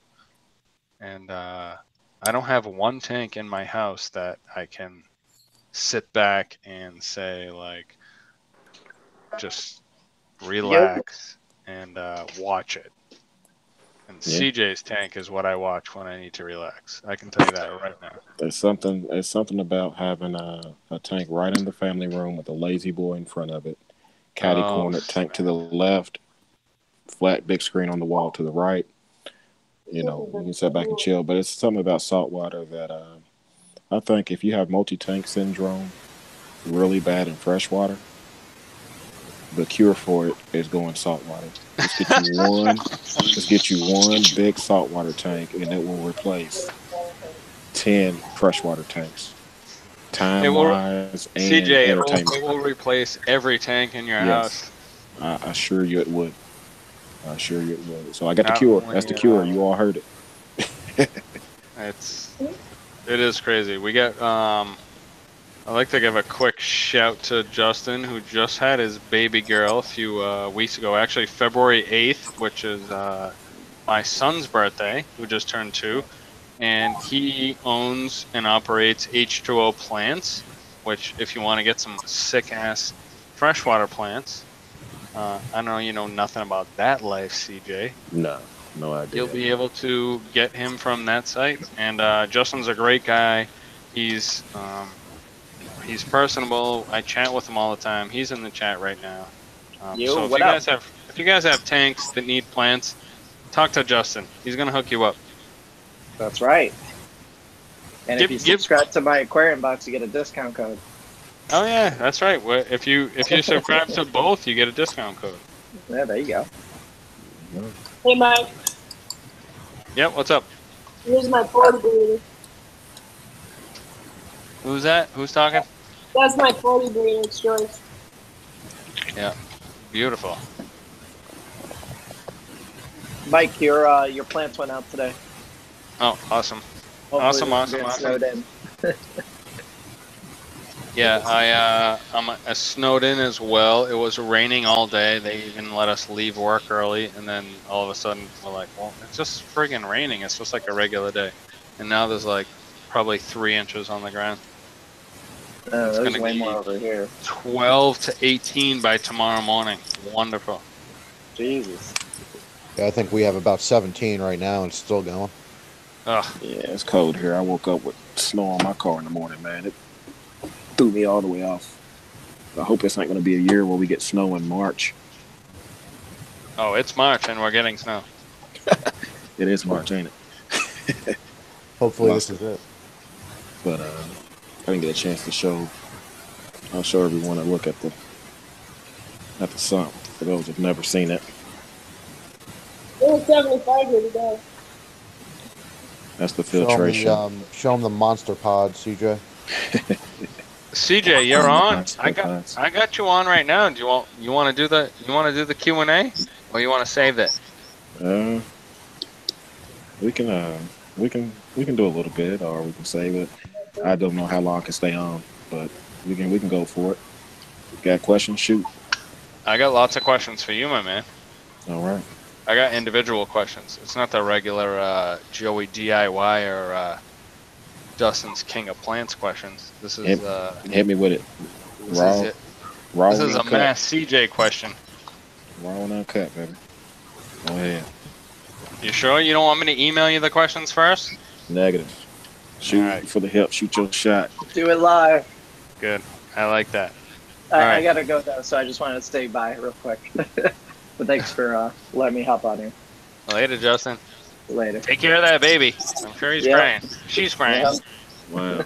It's already growing. I mean, for those that see me clean that a little less than a week ago, it's already. All right, you ready for question number one, CJ? Go for it. This is my favorite question to ask of all time. Oh, sorry. I'll let me put my my camera on. No one wants to see my avatar. If YouTube did not have AdSense revenue, or like sort of a monetary system with subscribers and ads, would you continue to make videos? And if you would, why would you do that? Short answer is yes, I would. Because I started the channel, started YouTube just to document and share. Believe it or not, I didn't even monetize my videos until like maybe a year and a half, 2 years in to my channel. Never even had a commercial on it, so I would do it. But I may not do it as often, I would admit.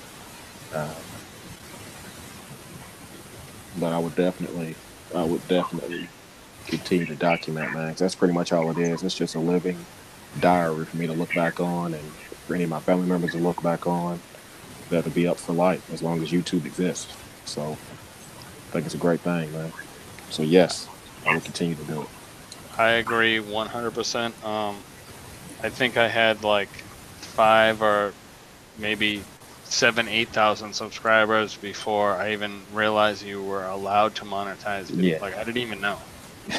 Right. Like literally, I was just making videos because it was fun, and I got to meet you guys. And I don't think we knew. I don't think we knew any better at the time either. Right, we didn't know any better. We're just making videos, documenting, you know, whatever was happening. And then when someone was like, "Oh, you know, you can make a few pennies off every video," you're like, "Hey, wow, that's cool." Yeah. So I get to capitalize on something. Why not, man? They capitalizing on us. So my next question, one of my most second favorite questions to ask is, that being said, do you ever get jealous of some of these YouTube channels that start off and take off so quick when you've been working for... Look at Rico and his naked kids back there. Come on, put those kids to bed, Rico. They want to do the lemon challenge. Oh, all right. I can do it again. I'm gonna do it all night long. Give me 5 seconds. I just gotta finish this question with CJ. Okay. All right. We'll finish this one and get to it. Oh Jesus! Now I lost track. Remind me where I was, CJ. About YouTubers growing really fast. Yeah. Right. Do you ever get jealous about YouTubers that just start a channel and then all of a sudden they're like crazy through the roof with subscribers and views?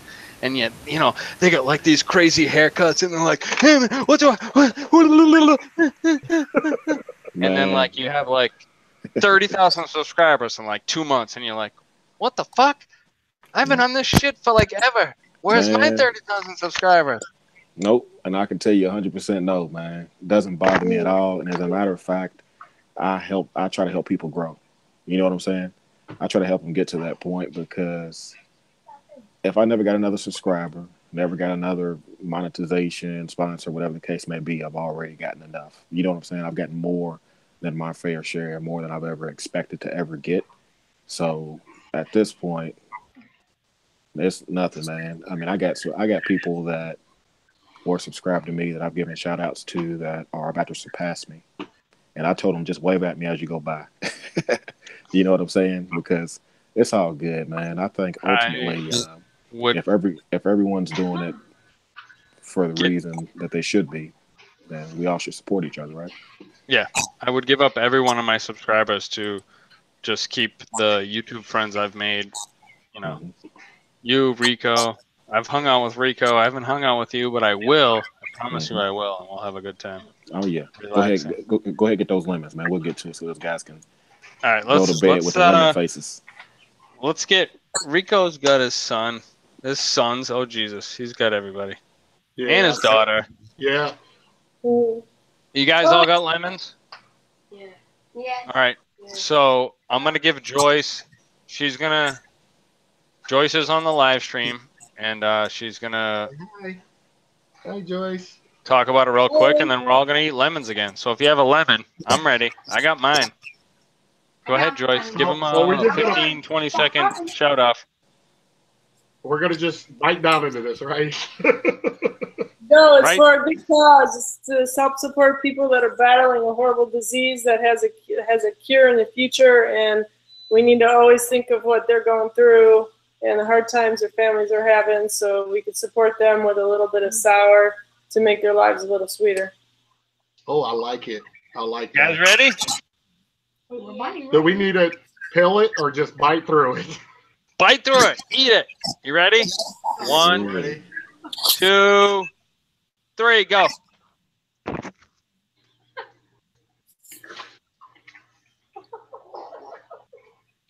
Woo! Woo! Super sour.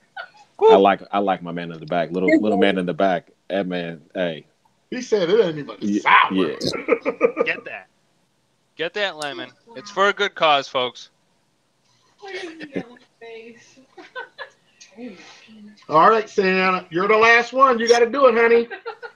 Yeah. My granddaughter. Try it. Hurry up. Like Bubby. You'll try it?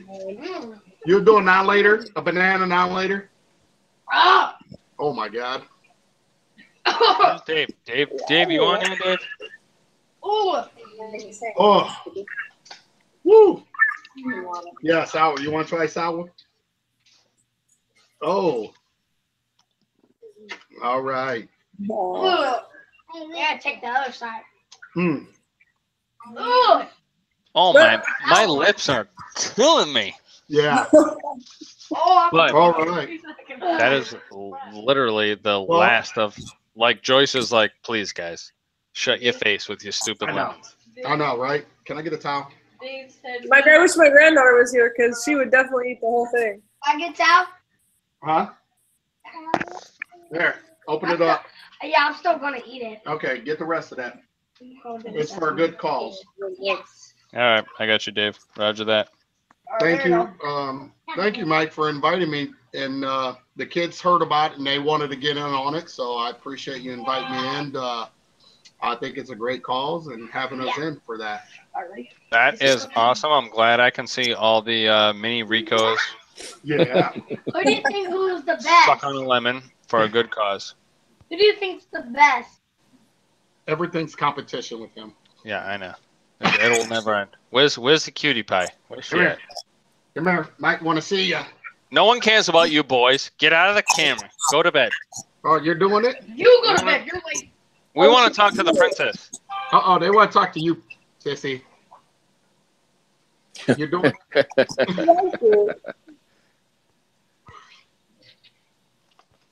They all want to talk to you. There you go. Good job eating the lemon. He said, good job. Thank you. Yo, you did awesome. Yeah. Everybody's proud of you. You're the best. Man, baby fever. Just bite all this. We got lemon juice on Daddy's new chair. They're still going at it. Look at the kid. Look at the boys in the back. Oh, yeah. Yeah. They're down at it.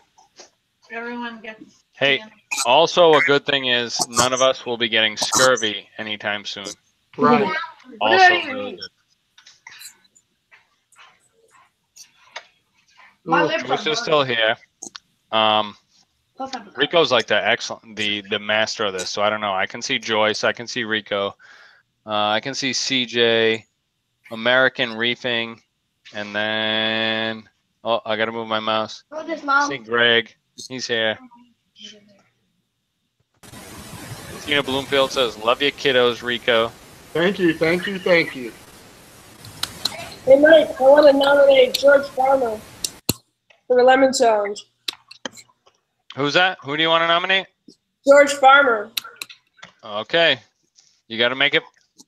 Well, I'll post it in this video, but you're supposed to make a video and call them out. This is our video. We got it live. So anybody that Rico 1, 2, 3, 4. Look at that. Rico 1, 2, 3. Rico's got 4 shout outs because he's got 4 people gnawing on lemons. Mm-hmm. I bet you they're all going to say King of DIY. I nominate Joey. I want to nominate Joey. You want to nominate Joey? Do the challenge? Yes. Well, tell him in there. Get close to the thing. So this is on Mike for Mass, and Mike can forward him a little clip of this. Get over here. Tell him. Y'all say it. Joey, the king of DIY, we challenge you to the lemon challenge. Come on. Come on. Get over here. I forgot what to say. Joey, the king of DIY. I challenge you. The lemon challenge. Lemon challenge. There you To go. support leukemia. Support leukemia. Lemons for leukemia. Lemons for leukemia. There you go. All right, I love it. Perfect. Perfect. He's got a quadrillion subscribers and a bazillion views if he takes a fart on camera, so this should be perfect. Another lemon. King DIY second. All right, you guys did a good job. Ready? I'm gonna show you. I didn't even eat it. Keep on eating. You guys go. Get ready for bed. You got school. Here, take this with you. That was perfect. I'm so happy you guys came on and did that. Thank you, Rico. Hey, no problem, man. No So problem. Joyce is thrilled as well. She's on. It's always good to get the little ones involved in stuff as much as possible and give them an understanding exactly why they're doing what they're doing. Yep. So, good cause. yes. Well, it's only 10:24 too. So, anybody have any fish tank questions? What do we got? 50-something people watching. That's pretty good. Rico's on. He's ripping his friggin' vape like always. He's got his gorgeous tank in the background. Yeah, still lights are ramping down. One of the things I love about Rico's tank is it looks badass even when there's like nothing to show. It's like literally, if you're looking there, you see all these friggin' SPS sticks coming everywhere, and they're all different colors. It's gorgeous. Well, Rico's tank listen, is after you've seen it in person, you don't even want to see it on live stream, man. You know what I'm saying? Oh, that's how even it's one of those things, man. Yeah. It's like you saying it right now, I'm just like, yeah, whatever. See it in person. See it in person. Well, the secret to that is, Mike, you don't know, but I think the tank is being torn down and a new build is going up. So. No, I do know. Oh, okay. Yeah. Yeah, that's because you do a live stream literally every day for 9 hours a day. No, 16. This You know what? He would be the perfect. Today. He would be the perfect vlog channel, wouldn't he? You know how those vloggers like record their life every day and all that stuff. CJ, check this out. I know you're a man of great ideas, Cornelius Jeremiah. Oh, come on, man! You can't be dropping that everywhere you go, man. Rico is literally the king of live streams. And I can't even go like an hour at work without being like just checking in, seeing what's happening. So wouldn't it be unbelievable if it was just like a radio station and there was blocks of people on Rico's live stream like there are anyway? Because literally Rico can upload in a live stream and like an hour later he can be like, listen, I need a friggin' sub and I got to go take a shit. So I'll see you in an hour. And then like, there's still like 72 people watching. There's 9 people on his live stream talking about their tank, talking about this. So I think it needs to be like a everyday thing where he makes money for his time spending on the live stream. And that's what I got to say about that. Mike just puts it out there. He gets straight to the point. My favorite is when he says, "I'm going to go for a sandwich," and then 4 hours later, you're like, "Where's Rico?" He pops back in doing weights at the gym. Yeah, but seriously, I got out of work today. I went on the live stream, linked me up. Steve linked me up. Rico's on his frag tanks like he was 4 hours previous when I was on my lunch break. But I want to watch. I want to be there. I want to be in, and I want to be talking. And then we start talking about other stuff. And then, like, you duck out and you duck in, and then a couple hours later you're back in. It's like it truly is something for myself. Loving the hobby and loving to listen to what you guys talk about. It's just like a radio station to me. So I really think it should be a radio station.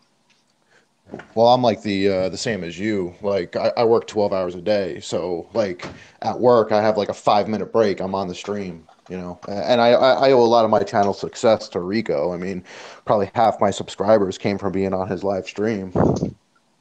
Yeah, well, I'm gonna tell you guys a secret for everyone that tunes in and sets back and watches and all of that. You're only getting half the enjoyment watching. Does anyone know how you get the other half? How you get that 100% enjoyment from the streams? Take a guess. Nobody got the answer? I'm waiting for somebody to give the answer. By joining the stream, right? You only get as much as you give with anything in life and in this hobby. A closed fist can't receive nothing, right? So you can listen all you want, and you may get little bits of nugget of information, but actually jumping on the stream, sharing your tank, sharing your experience, opens you up to even more information and more help than you can imagine. So I encourage everyone that tunes into these hangout streams on your channel, my channel, wherever, Rico's channel, whatever the case may be, try to come out of that shell a little bit. It's a safe place. I agree. And hop on and get the rest of your 50% of your enjoyment. 100%. Cornelius. Josephiah. The best thing about Rico's channel, his live streams daily, is like it can be a complete, like, no one is talking about anything, and then someone has a question, and then before you know it, every single person is talking about whether it's substrate or this coral or lights or filtration or whatever it is. And then everybody gets to talk about it and share their experiences, just like you said. And like, you learn a lot, it's a great thing. And I really do think that, and I've spoken to Rico personally. I think he is the man for live streams, and I think sort of like setting up something. He's already doing it anyway. So guys, if you're out there, you really need to support Rico on a daily live stream, because what else are you doing? You go eat your turkey sandwich and you're like, oh shit, I'll jump on Rico's for 30 minutes. Like, you want to do that. Don't say you don't want to. It's amazing how that works though, man. It's just like at my job, we may have a team meeting, company meeting or something. Everyone on the team has a different level of skill in a specific area, right? But the fact that we're all in this group environment and each person has a chance to talk about their area of expertise, and just for them talking about it, everyone's pens and paper in the room be moving. It raises the level of everyone's ability just from that one person sharing that one thing they're good at that everyone else may not be. And before you know it, everyone in the room does that, and then the whole group is better. The whole group has raised their abilities, and that's kind of what happens. And before you know it, we've been talking so long. We've all talked about so many subjects, 25 different ways, that it becomes common knowledge to us, to the point to where if you walk into an LFS local to you or talk to someone that hasn't been hanging out with us long enough, they'll say something to you. You're like, what? You don't know that? You almost forget just how much you've learned. And it's just so much value in that. But like I said before, you only get half the pie if you don't join the party. So join the party. Right. And that's one of the good things about Rico's stream and just this community in general.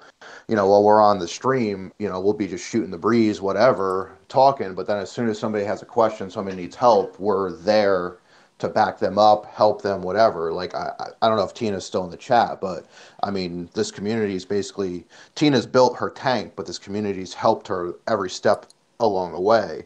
You know, Lisa in the chat as well, you know, we're all going to help her get a saltwater tank together. You know, like, it's a very helpful community. Like, you know, we're always there for each other, and Rico's a big part of that. I mean, Mike, you're a big part. You know, we're all a big part of it.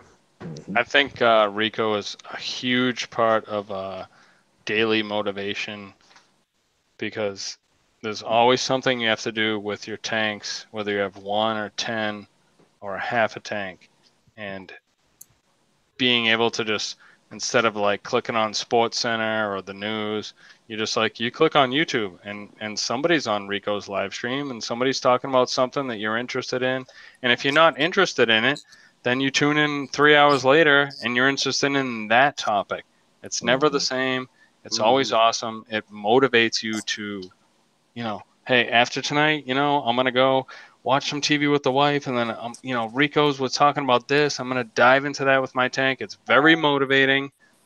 It's very positive, and I'm a 100,000,000% supporter of the Rico's daily live stream, and I mean it, and he knows I mean it, and he knows what he can do with it, and it's literally like the Fish Keepers Sports Center. You know what I mean? Good night, Mike. Thanks for everything. Thank you, Joyce. Good night. Take care. It's nice talking to you, meeting you finally in person. You're amazing. Thank you. Thank you for sharing everything with your son and everything. Appreciate it. Be blessed to everybody. Thank you. Good night. Yeah. Good night. Oh, and I'm sorry, Dave is also the literal backbone of this community. Just wanted to throw that out there. Dave is literally the backbone. Dave helps me out in more ways. There's a lot of mods that I have. CJ's helped. Dave, and what he's meaning by Dave will give me that break where Dave might not have to go to work. So, and Pat too, when Pat stays off, but they will go into the wee morning hours so I can get some rest to get ready to start again the next day, usually 9, 10 o'clock in the morning, and we just rock out. And all I want to do is just help people. I never had it. There was no YouTube when I started, and just pay it forward. And I've had so many great emails and how much I've saved people's tanks, how much I helped them out. We do lots of live builds on the stream. We just cover everything, and you know, it's just my way to give back. I never ask anybody to do anything for me. People choose to do so. You know, obviously the option's there.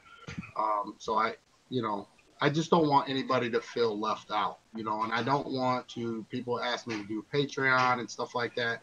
I think about the people that don't have it to give. You know, I would never want to single anybody out. I think everybody has an opinion. Everybody has a voice. Everybody should be heard. And it needs to be a community. I don't do reforms because a lot of things that are just will tear you down. So I just feel like creating a good environment, a good, you know, reefing community is the best way. Now, with that being said, too, we are human. We do have our ups and downs and bad days. It happens. But at the end of the day, we all pull together as a team. I open it up. I never make my channel about me. I open it up, like Mike says. I allow tons of people to come in. And we all just have a good time and talk about things that we love when it comes to fish keeping, water keeping, however you want to say it. So, and I appreciate everybody, you know, that subscribes to my channel. I appreciate everybody that rocks in and, you know, in and out throughout the whole day and supporting the live streams. It's all greatly appreciated. So, appreciate it. And I would also like to thank Lisa and Dave. Dave, like, I've never even seen Dave in person, but yeah, I know his old ass orangey beard face. I would have a blast just hanging out with them. I can just tell Yes. because I've spent a year like on either it's a picture of my face driving or a picture of like some sort of stupid thumbnail. But like what Rico, what you're doing for the community is truly you know, it's literally awesome. Like it's nothing to be humbled about. Like you can be humbled all you want, but it's what people like, dude, I'll be at work. Like I need to get work done. You know what I mean? I need to do work. And I'm like, yeah, what is he talking about? Shit, I gotta get off. Damn it. I missed it. And like I know 4 hours later you're gonna be on, but I don't like missing what's going on. It's literally like for the fish keepers, it's good. Yeah, and that's why I don't like to leave I don't leave live streams up, because you need to be there. You know, I don't. You know, I want you to be part of the community, so I just don't leave my live streams up because I want you to be involved, and I want you to. You know, what am I going to miss? You know, you might miss something good. There's tons of good things that we do on the channel. We started to help out other people that don't like. Tina is new to my channel. She just set up a new tank. Murphy, she didn't have a protein skimmer. Murphy had a brand new one, and he shipped it to her. You know, Sabella fella had an auto top off system, Brian, should I say, had an auto top off system. He's shipping that to her Saturday. We come together and try to do so. Like on Sunday, I've been doing the last 2 Sundays. I just started Sunday Fun Day giveaway. So people that have extra things that are laying around, whether it's lights or protein skimmer or whatever, I gave away an RO unit the very first time. You know, things like that we can, you know, give it back to some, you know, give it to somebody that may have good use. So, you know, we do this little will thing Dave does, and everybody that wants to get on it, you know, we put their name on this wheel and we have fun with it. We do process of elimination. The last person on the wheel gets the gift, whatever is being given away that day. So we as a community really try to help each other out. I mean, by any means, you know, if you don't have, you know, cash for super chat, you might have a refractometer laying on the shelf, you know, because you got 2 of them or whatever the case may be. But that's what it's about, and that's what it should be about, is everybody coming together, because at the end of the day, regardless of what our differences are, we all have one thing in common. We all enjoy our animals that we are keeping in water. Right. So, 100%. Yeah. We have that one thing in common. Exactly. And there's probably a lot of people in the chat that have other things in common, but the one thing that everybody in this chat has in common is we love fish keeping, coral keeping, plant keeping, anything with water. Water. With a glass box. Yeah, a glass box filled with water. And there's something very peaceful about it, very calming, even if it's maintenance at the end of the day. You're literally taking care of something. So it's not just like you're feeding your dog and you're playing with your dog. You know, you invest in the dog comes up on your lap and gives you kisses, and you hug the dog, and it's just part of your life, and it follows you around the yard. But when you have a tank, it's the exact same thing. You're doing everything for that water quality, those corals, that fish that comes and looks at you when you feed it. Like, and a lot of people don't understand that, and it's sort of acquired taste, you know. Mm-hmm.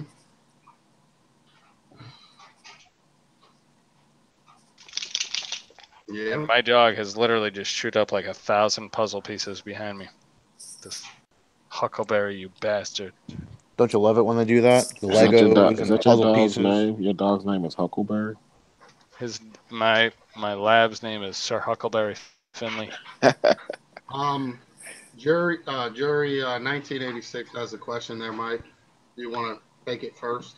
Okay, at Rico's Reef Tank, American Reefing. Do you feel that it would take longer for a channel to grow on YouTube now than it did when you guys started? I feel like YouTube changed a lot. Okay, I'm sure CJ is going to love to talk about this. I honestly have no clue. Like, I made videos and really did not even think people would watch any of my videos. Like, CJ always busts my balls. Like, Mass is buying subscribers. Dude, I'm just bored. And so I put it on YouTube, whatever I'm doing with my fish tanks, and it just like took off. You know, people either love me or hate me, and either way, I don't give a shit. You know, I'm happy that I have some supporters, but if you don't like what I'm doing, like, you don't have to watch. You can watch other channels. Yeah. You can watch CJ, you can watch Rico.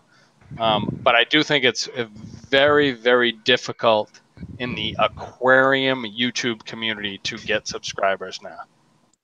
It's like so many channels, and I love watching channels, but I'll be honest, and I've always said this, I watch CJ and I watch Rico. Maybe a few of Mike's videos. Appreciate I mean, it. I'm a very new channel, so I started my channel mid-December. I think these days it's easier to get subscribers, but you have to keep them. So what I'm saying is, like, the live streams like Rico's doing. Like, I go into Rico's live stream, I'll get probably 5 subscribers from being in that stream almost every time I'm in there. I'm averaging 5 subscribers a day. You know, I started mid-December. I think I have 320 subscribers. I never thought I'd get 320 in my YouTube career, let alone in 3 months. I don't think I'm anything special. You know, it's just, I think it's easier, but you have to put in the work. You know, like CJ said, you have to put yourself out there. You can't just throw videos out there and say, all right, good luck. You know, I work pretty hard to get and keep those 300 subscribers. So I think it's easier, but you have to work for it. You have to work hard for it. I think it's more of a timing thing. I think like we hit it, like it's almost like you hit the aquarium YouTube lottery. I mean, if you have some decent content and you have beautiful tanks, and you can provide some information, but at the same time, like, did you just luck out? You know what I mean? And don't get me wrong, I'm not in this for subscribers. I'm not doing this for the fame or anything. I'm doing it to help people. I'm doing it to show people my trials and tribulations, my success, my failures. Bingo. So that they can make themselves better. And I think we all have. Do not ever change that, by the way. And me and CJ will 100% approve that. I think it is what you make it. I've been doing it for about a year, so a little over a year now. I think, honestly, like for my channel, I think I could have a lot of subscribers.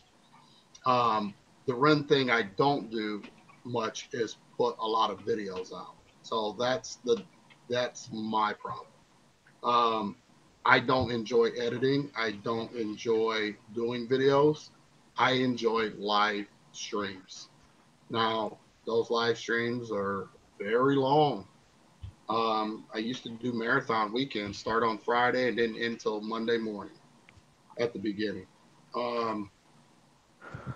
But that's okay with me. I think slow and steady. I took YouTube as slow and steady, just like I do reef keeping. Slow and steady wins the race. And whatever's going to happen is going to happen. I'm not here for subscribers. If I was, I would definitely do a lot more, meaning doing videos and stuff like that, to be what YouTube wants out of a YouTuber. At least one video. If not, they'd prefer a video every day, all day long. and that's how you really grow. I don't have time for that. I have time to invest in the people that want to learn, that want to be here, and I think it's better to have that right now. People come in, people have a question, they don't want to go looking on reforms, they don't want to be bothered with all. They say what? They go, Rico's. I know Rico's doing the live stream.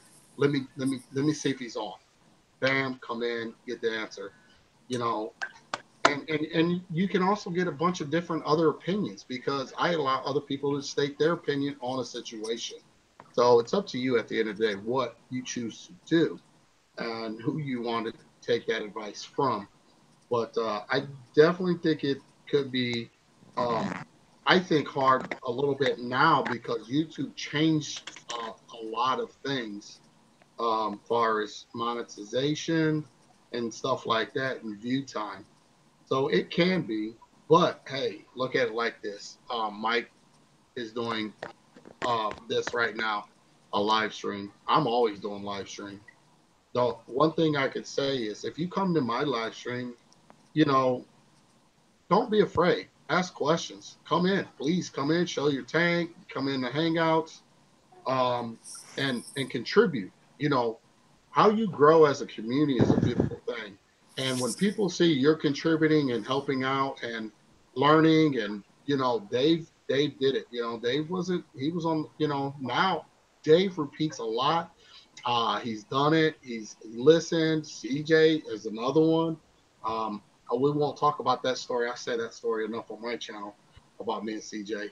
But a lot of people, and they got it, Murphy, and they take a lot of things from my channel and they implement it in their systems. You know, Murphy said in here, I can grow acros now from being on my channel.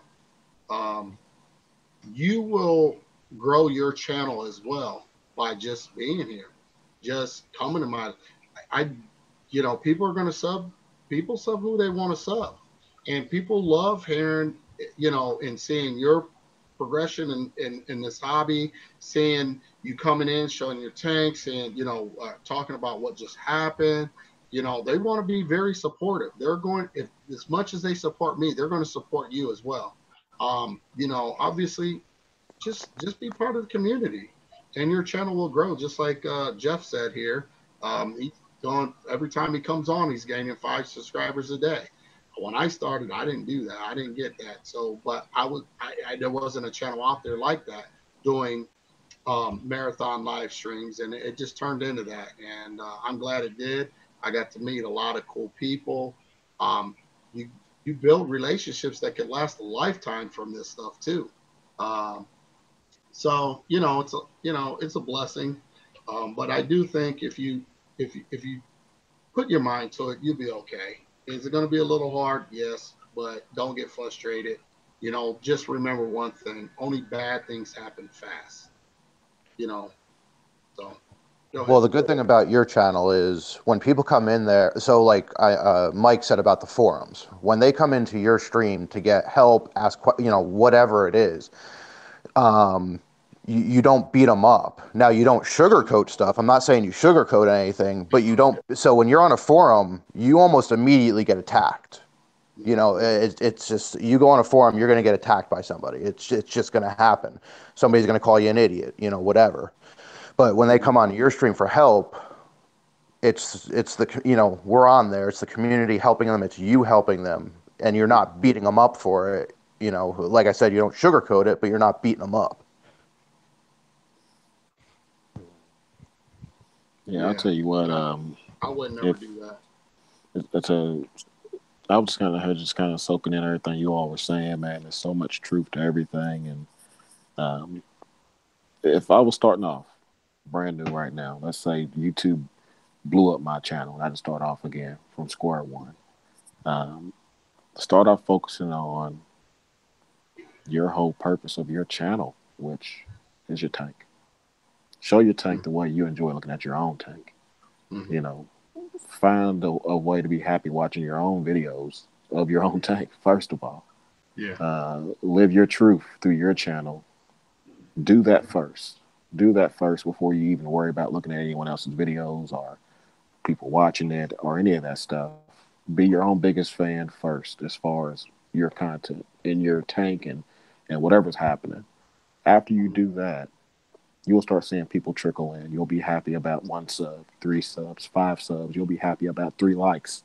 You'll be happy about 50 views on a video. Those will all be milestones for you.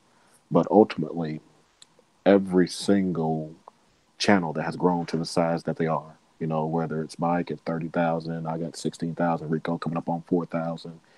Everyone that grown eventually has had help along the way. So after you have found your happy spot, you found your identity of who you want to be, what you want to do on your channel and all that, then you will, need to step out into the community, talk to people, chat with people, join these live streams, all those things, and get yourself out there. And believe it or not, people are watching you. You never know who is watching you, man. It could be a company watching you. It can be a fellow YouTuber watching you, just waiting to find someone like you that needs to be shared with everyone. And, if anyone's watched my channel, I got series of different things I've done as far as appetizer series, showing people's tanks, shouting out people and all those things, because someone did that for me when I was at 500 subs. Brian's Aquariums, I don't know if anyone knows, used to be Dolly VH.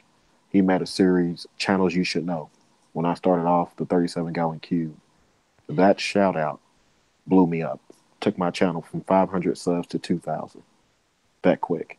And before you know it, then I start growing. So I would say focus on yourself first. Get involved in the community, because honestly, the community is the only ones that's going to sub and look at your videos anyways.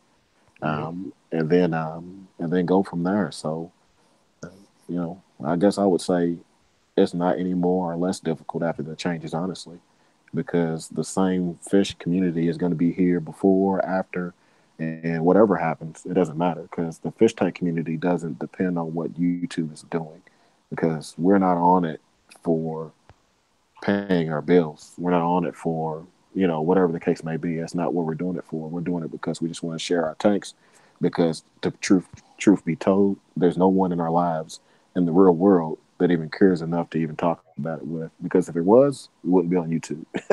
So definitely just focus on you first, man, and don't worry. Like Rico said, good things happen slow. And if you apply that to YouTube, slow means you're building a subscriber base of people that care about you, what you're doing in your journey, and not because of what you bought them or gave them or whatever the case may be. Quick subs come because they want something from you. Slow subs come because they're enjoying the journey and what you're doing for them. So, that being said, I think that'll be it. At the end of the day, what would you rather have?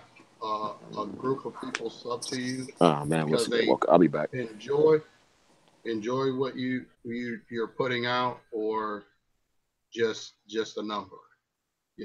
Subs, you can have all the subs in the world, but if they're not watching your content, if they're not commenting on your channel, if they're not doing any of that, it does nothing for your channel.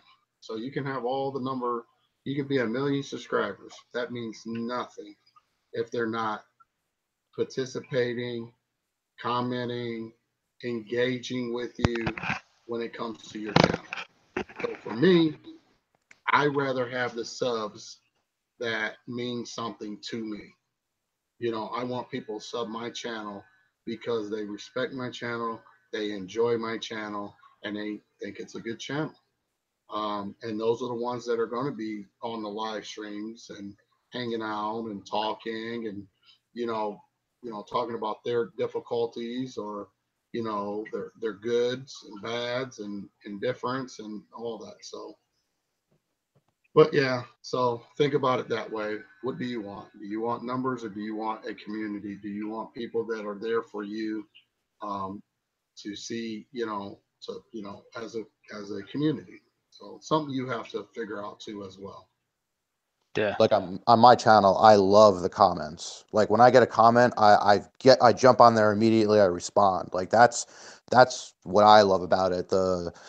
you know, the comments back and forth, or, you know, somebody asking for help, or just, you know, a, hey, good video, you know, I mean, that's the best part of it for me. Yeah. Yep. It's the best part of it for, like, if you're going to make a video, then you should be responsible to answer the comments on the video. You made a video for people to ask questions, so answer the questions.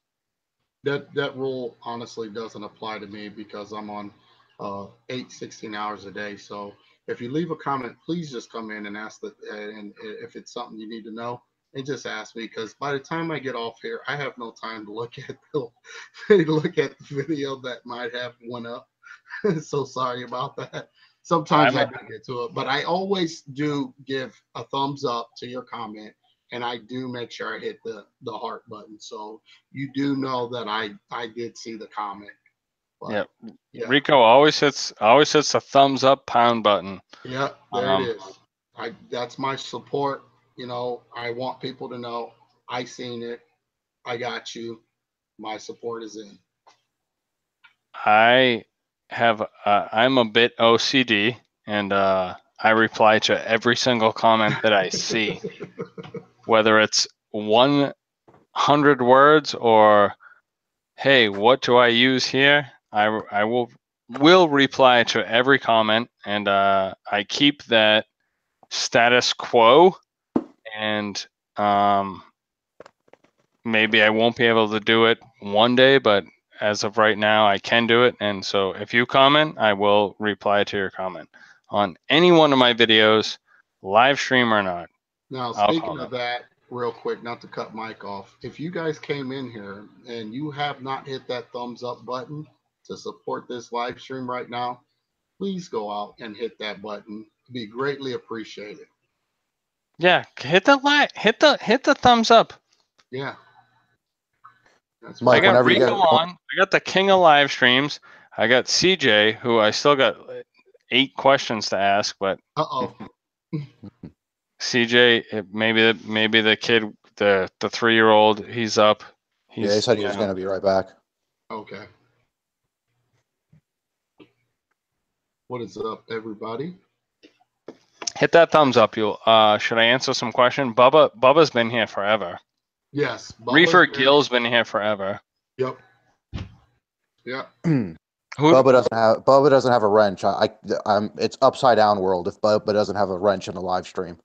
I know, but you know what? I'm very stingy with my wrenches, and basically only Dave can have a wrench. And I understand. It's just it's a funny thing between me and Bubba. Reefer Gill with that nice super chat. Oh, thank you, Reefer Gill, with the $10 super chat. I super appreciate that. I gave Lisa a wrench because she's got the most beautiful blue eyes I've ever seen. And Dave, I don't even know why I trust him. I think it's just because he's from New York and I'm from Boston, and it's like, and he's my #1 wrench. Yeah, and you know, I'm pretty sure he has a wrench everywhere. Well, but I did say it on the one of my live streams. Yeah, well, not one of my live streams, one of your live streams, Rico. Yeah, you left and you were getting cut out when you were traveling, going to the big fish deal, and someone brought some smack to the table, and Dave was like, you know what? Yep, I heard Rico about it. is not gonna like this. So unless you guys are both on here to hash out your shit, then let's just call it a day. Dave. So whatever. Dave's a good shit. Yeah. So he's my wrench. Lisa's my wrench. You're a wrench. Mm-hmm. Yep. Thank you for the super chat, Reefer Gill. Life. Lisa's eyes are beautiful. Yes, you do agree. Oh, who's that baby? Who's that? Who's got a baby? That's my baby. Got a 3-month-old. Oh, how's that going? Wonderful. Is that your first, your second, your third? Second. I have a 3-year-old and the 3-month-old. Both girls. Oh, I'm sorry. That really sucks. I have 4 kids, and I have 3 boys and 1 princess, and the one princess is plenty. Yep. Keep going, Rico. You were on a roll, and I interrupted you. Roll with it. No, it's all good, man. Real quick, Reefer Gill said he gave you a $10 super chat. Basically, he only wants a hammer. He wants a wrench, I think. Murphy, can you tell me how long it takes for my skimmer to break in? I read 2 or 3 weeks. That is not true on a reef octopus. They will break in pretty fast. That's one reason why I love reef octopus. It's always been my favorite protein skimmer. But that's pretty much, I can say that because it's only my skimmer, and they never fail me. They're bulletproof. They're built tough. I love them for that. And but no, it doesn't take that long. That was brand new out of the box, Lisa, when I set that up, and Tina, and I put it in and just did a dry skim and let it break in, and foamed in no time. So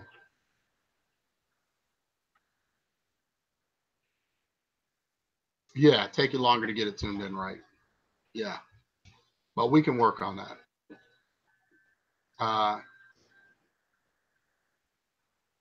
Dave's Nancy, yours are sweetest eyes I've ever seen.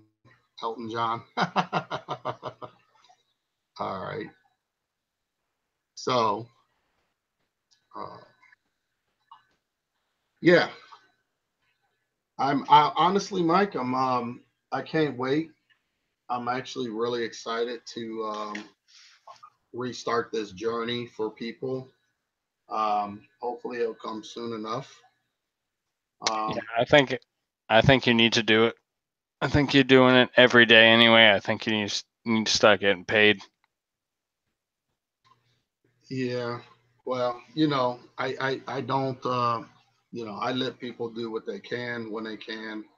My wife and then did put that GoFundMe together to help out with a new tank build and stuff like that. But yeah, I mean, I don't know. I mean, I hear you. I mean, and you know, um, I just let people do.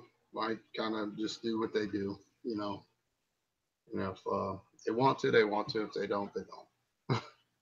Yeah, well, it's all good. I mean, I'm on a live stream to hope for a lot of views, a lot of people to interact, and Yeah. I don't do the live stream necessarily for like any reason because I have nothing else to do, and so it's fun to get on and talk to you guys, and it's not like we get to go out to a bar and have a drink and have an appetizer and like shoot the shit for a while. Like we don't get to go out to eat together because we're on different parts of the planet. Yeah. So this is for me a chance to hang out with people I like to talk to. You like to talk about fish stuff, you like to talk about this, like that. Hangouts are really cool. I'd love to get a hangout poker game going. We could definitely probably make that happen. It's been a long time since I played poker, but yeah, that would be cool. That would be cool. I'm in for that. Private night poker or what?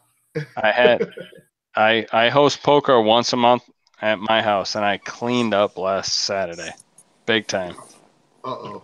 And that's where I bought all my corals. I just spent it all on corals. Uh-oh, poker and corals. Sounds like my kind of party. Yeah, CJ knows. CJ, I won 3 out of 4 games. I took 280. The whole hold'em table. 3. I mean, the first game I was completely just not interested, and then I just turned it into high gear. Took the last 3 games, $280. I spent it all on coral. But it's like free money. Yeah. Yeah. Yeah, I did the same and bought Radiant lights.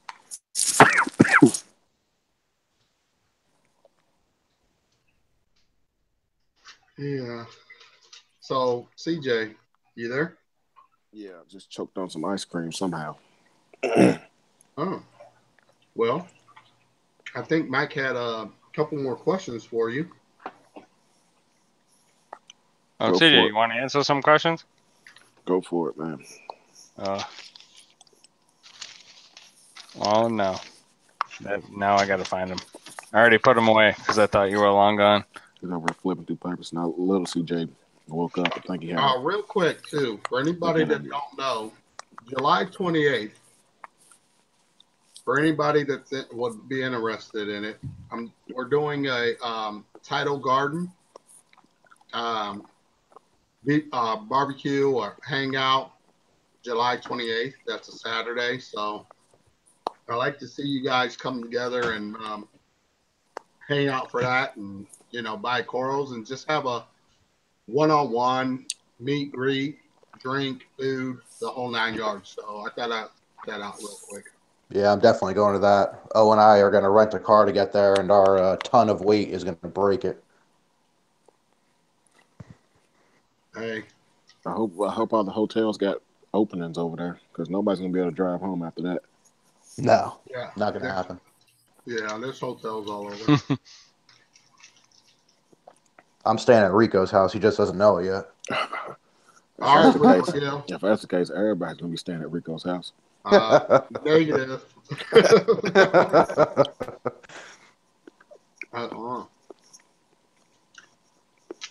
Reefer Gill said he'd probably do it. Oh, and Alex, Aquarium. Sweet.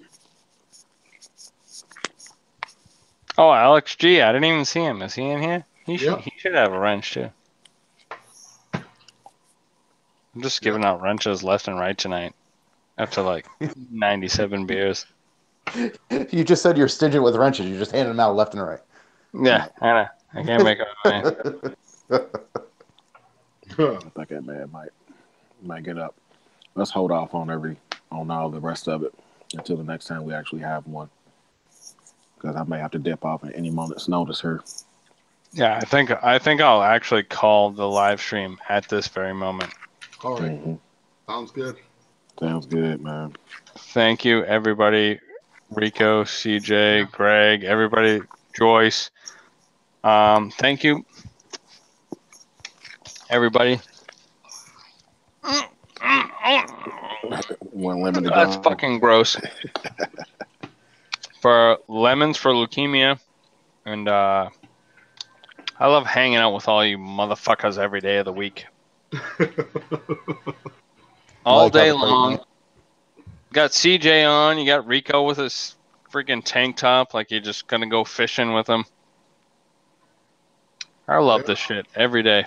You guys are great. Sounds good, baby. You enjoy the rest of your lemon, man. Go relax, man. Go relax the best way you know how. Be easy. Be real easy. Oh, you know how I'm gonna be real easy, CJ. Oh yeah. Man, Mike, CJ, Rico, you guys have a great night, guys. Yeah, you too. Yeah. You too, bud. Now I'm calling you Cornelius Marie. CJ. Oh my. Oh my. I got a different name, a different middle name every time, man.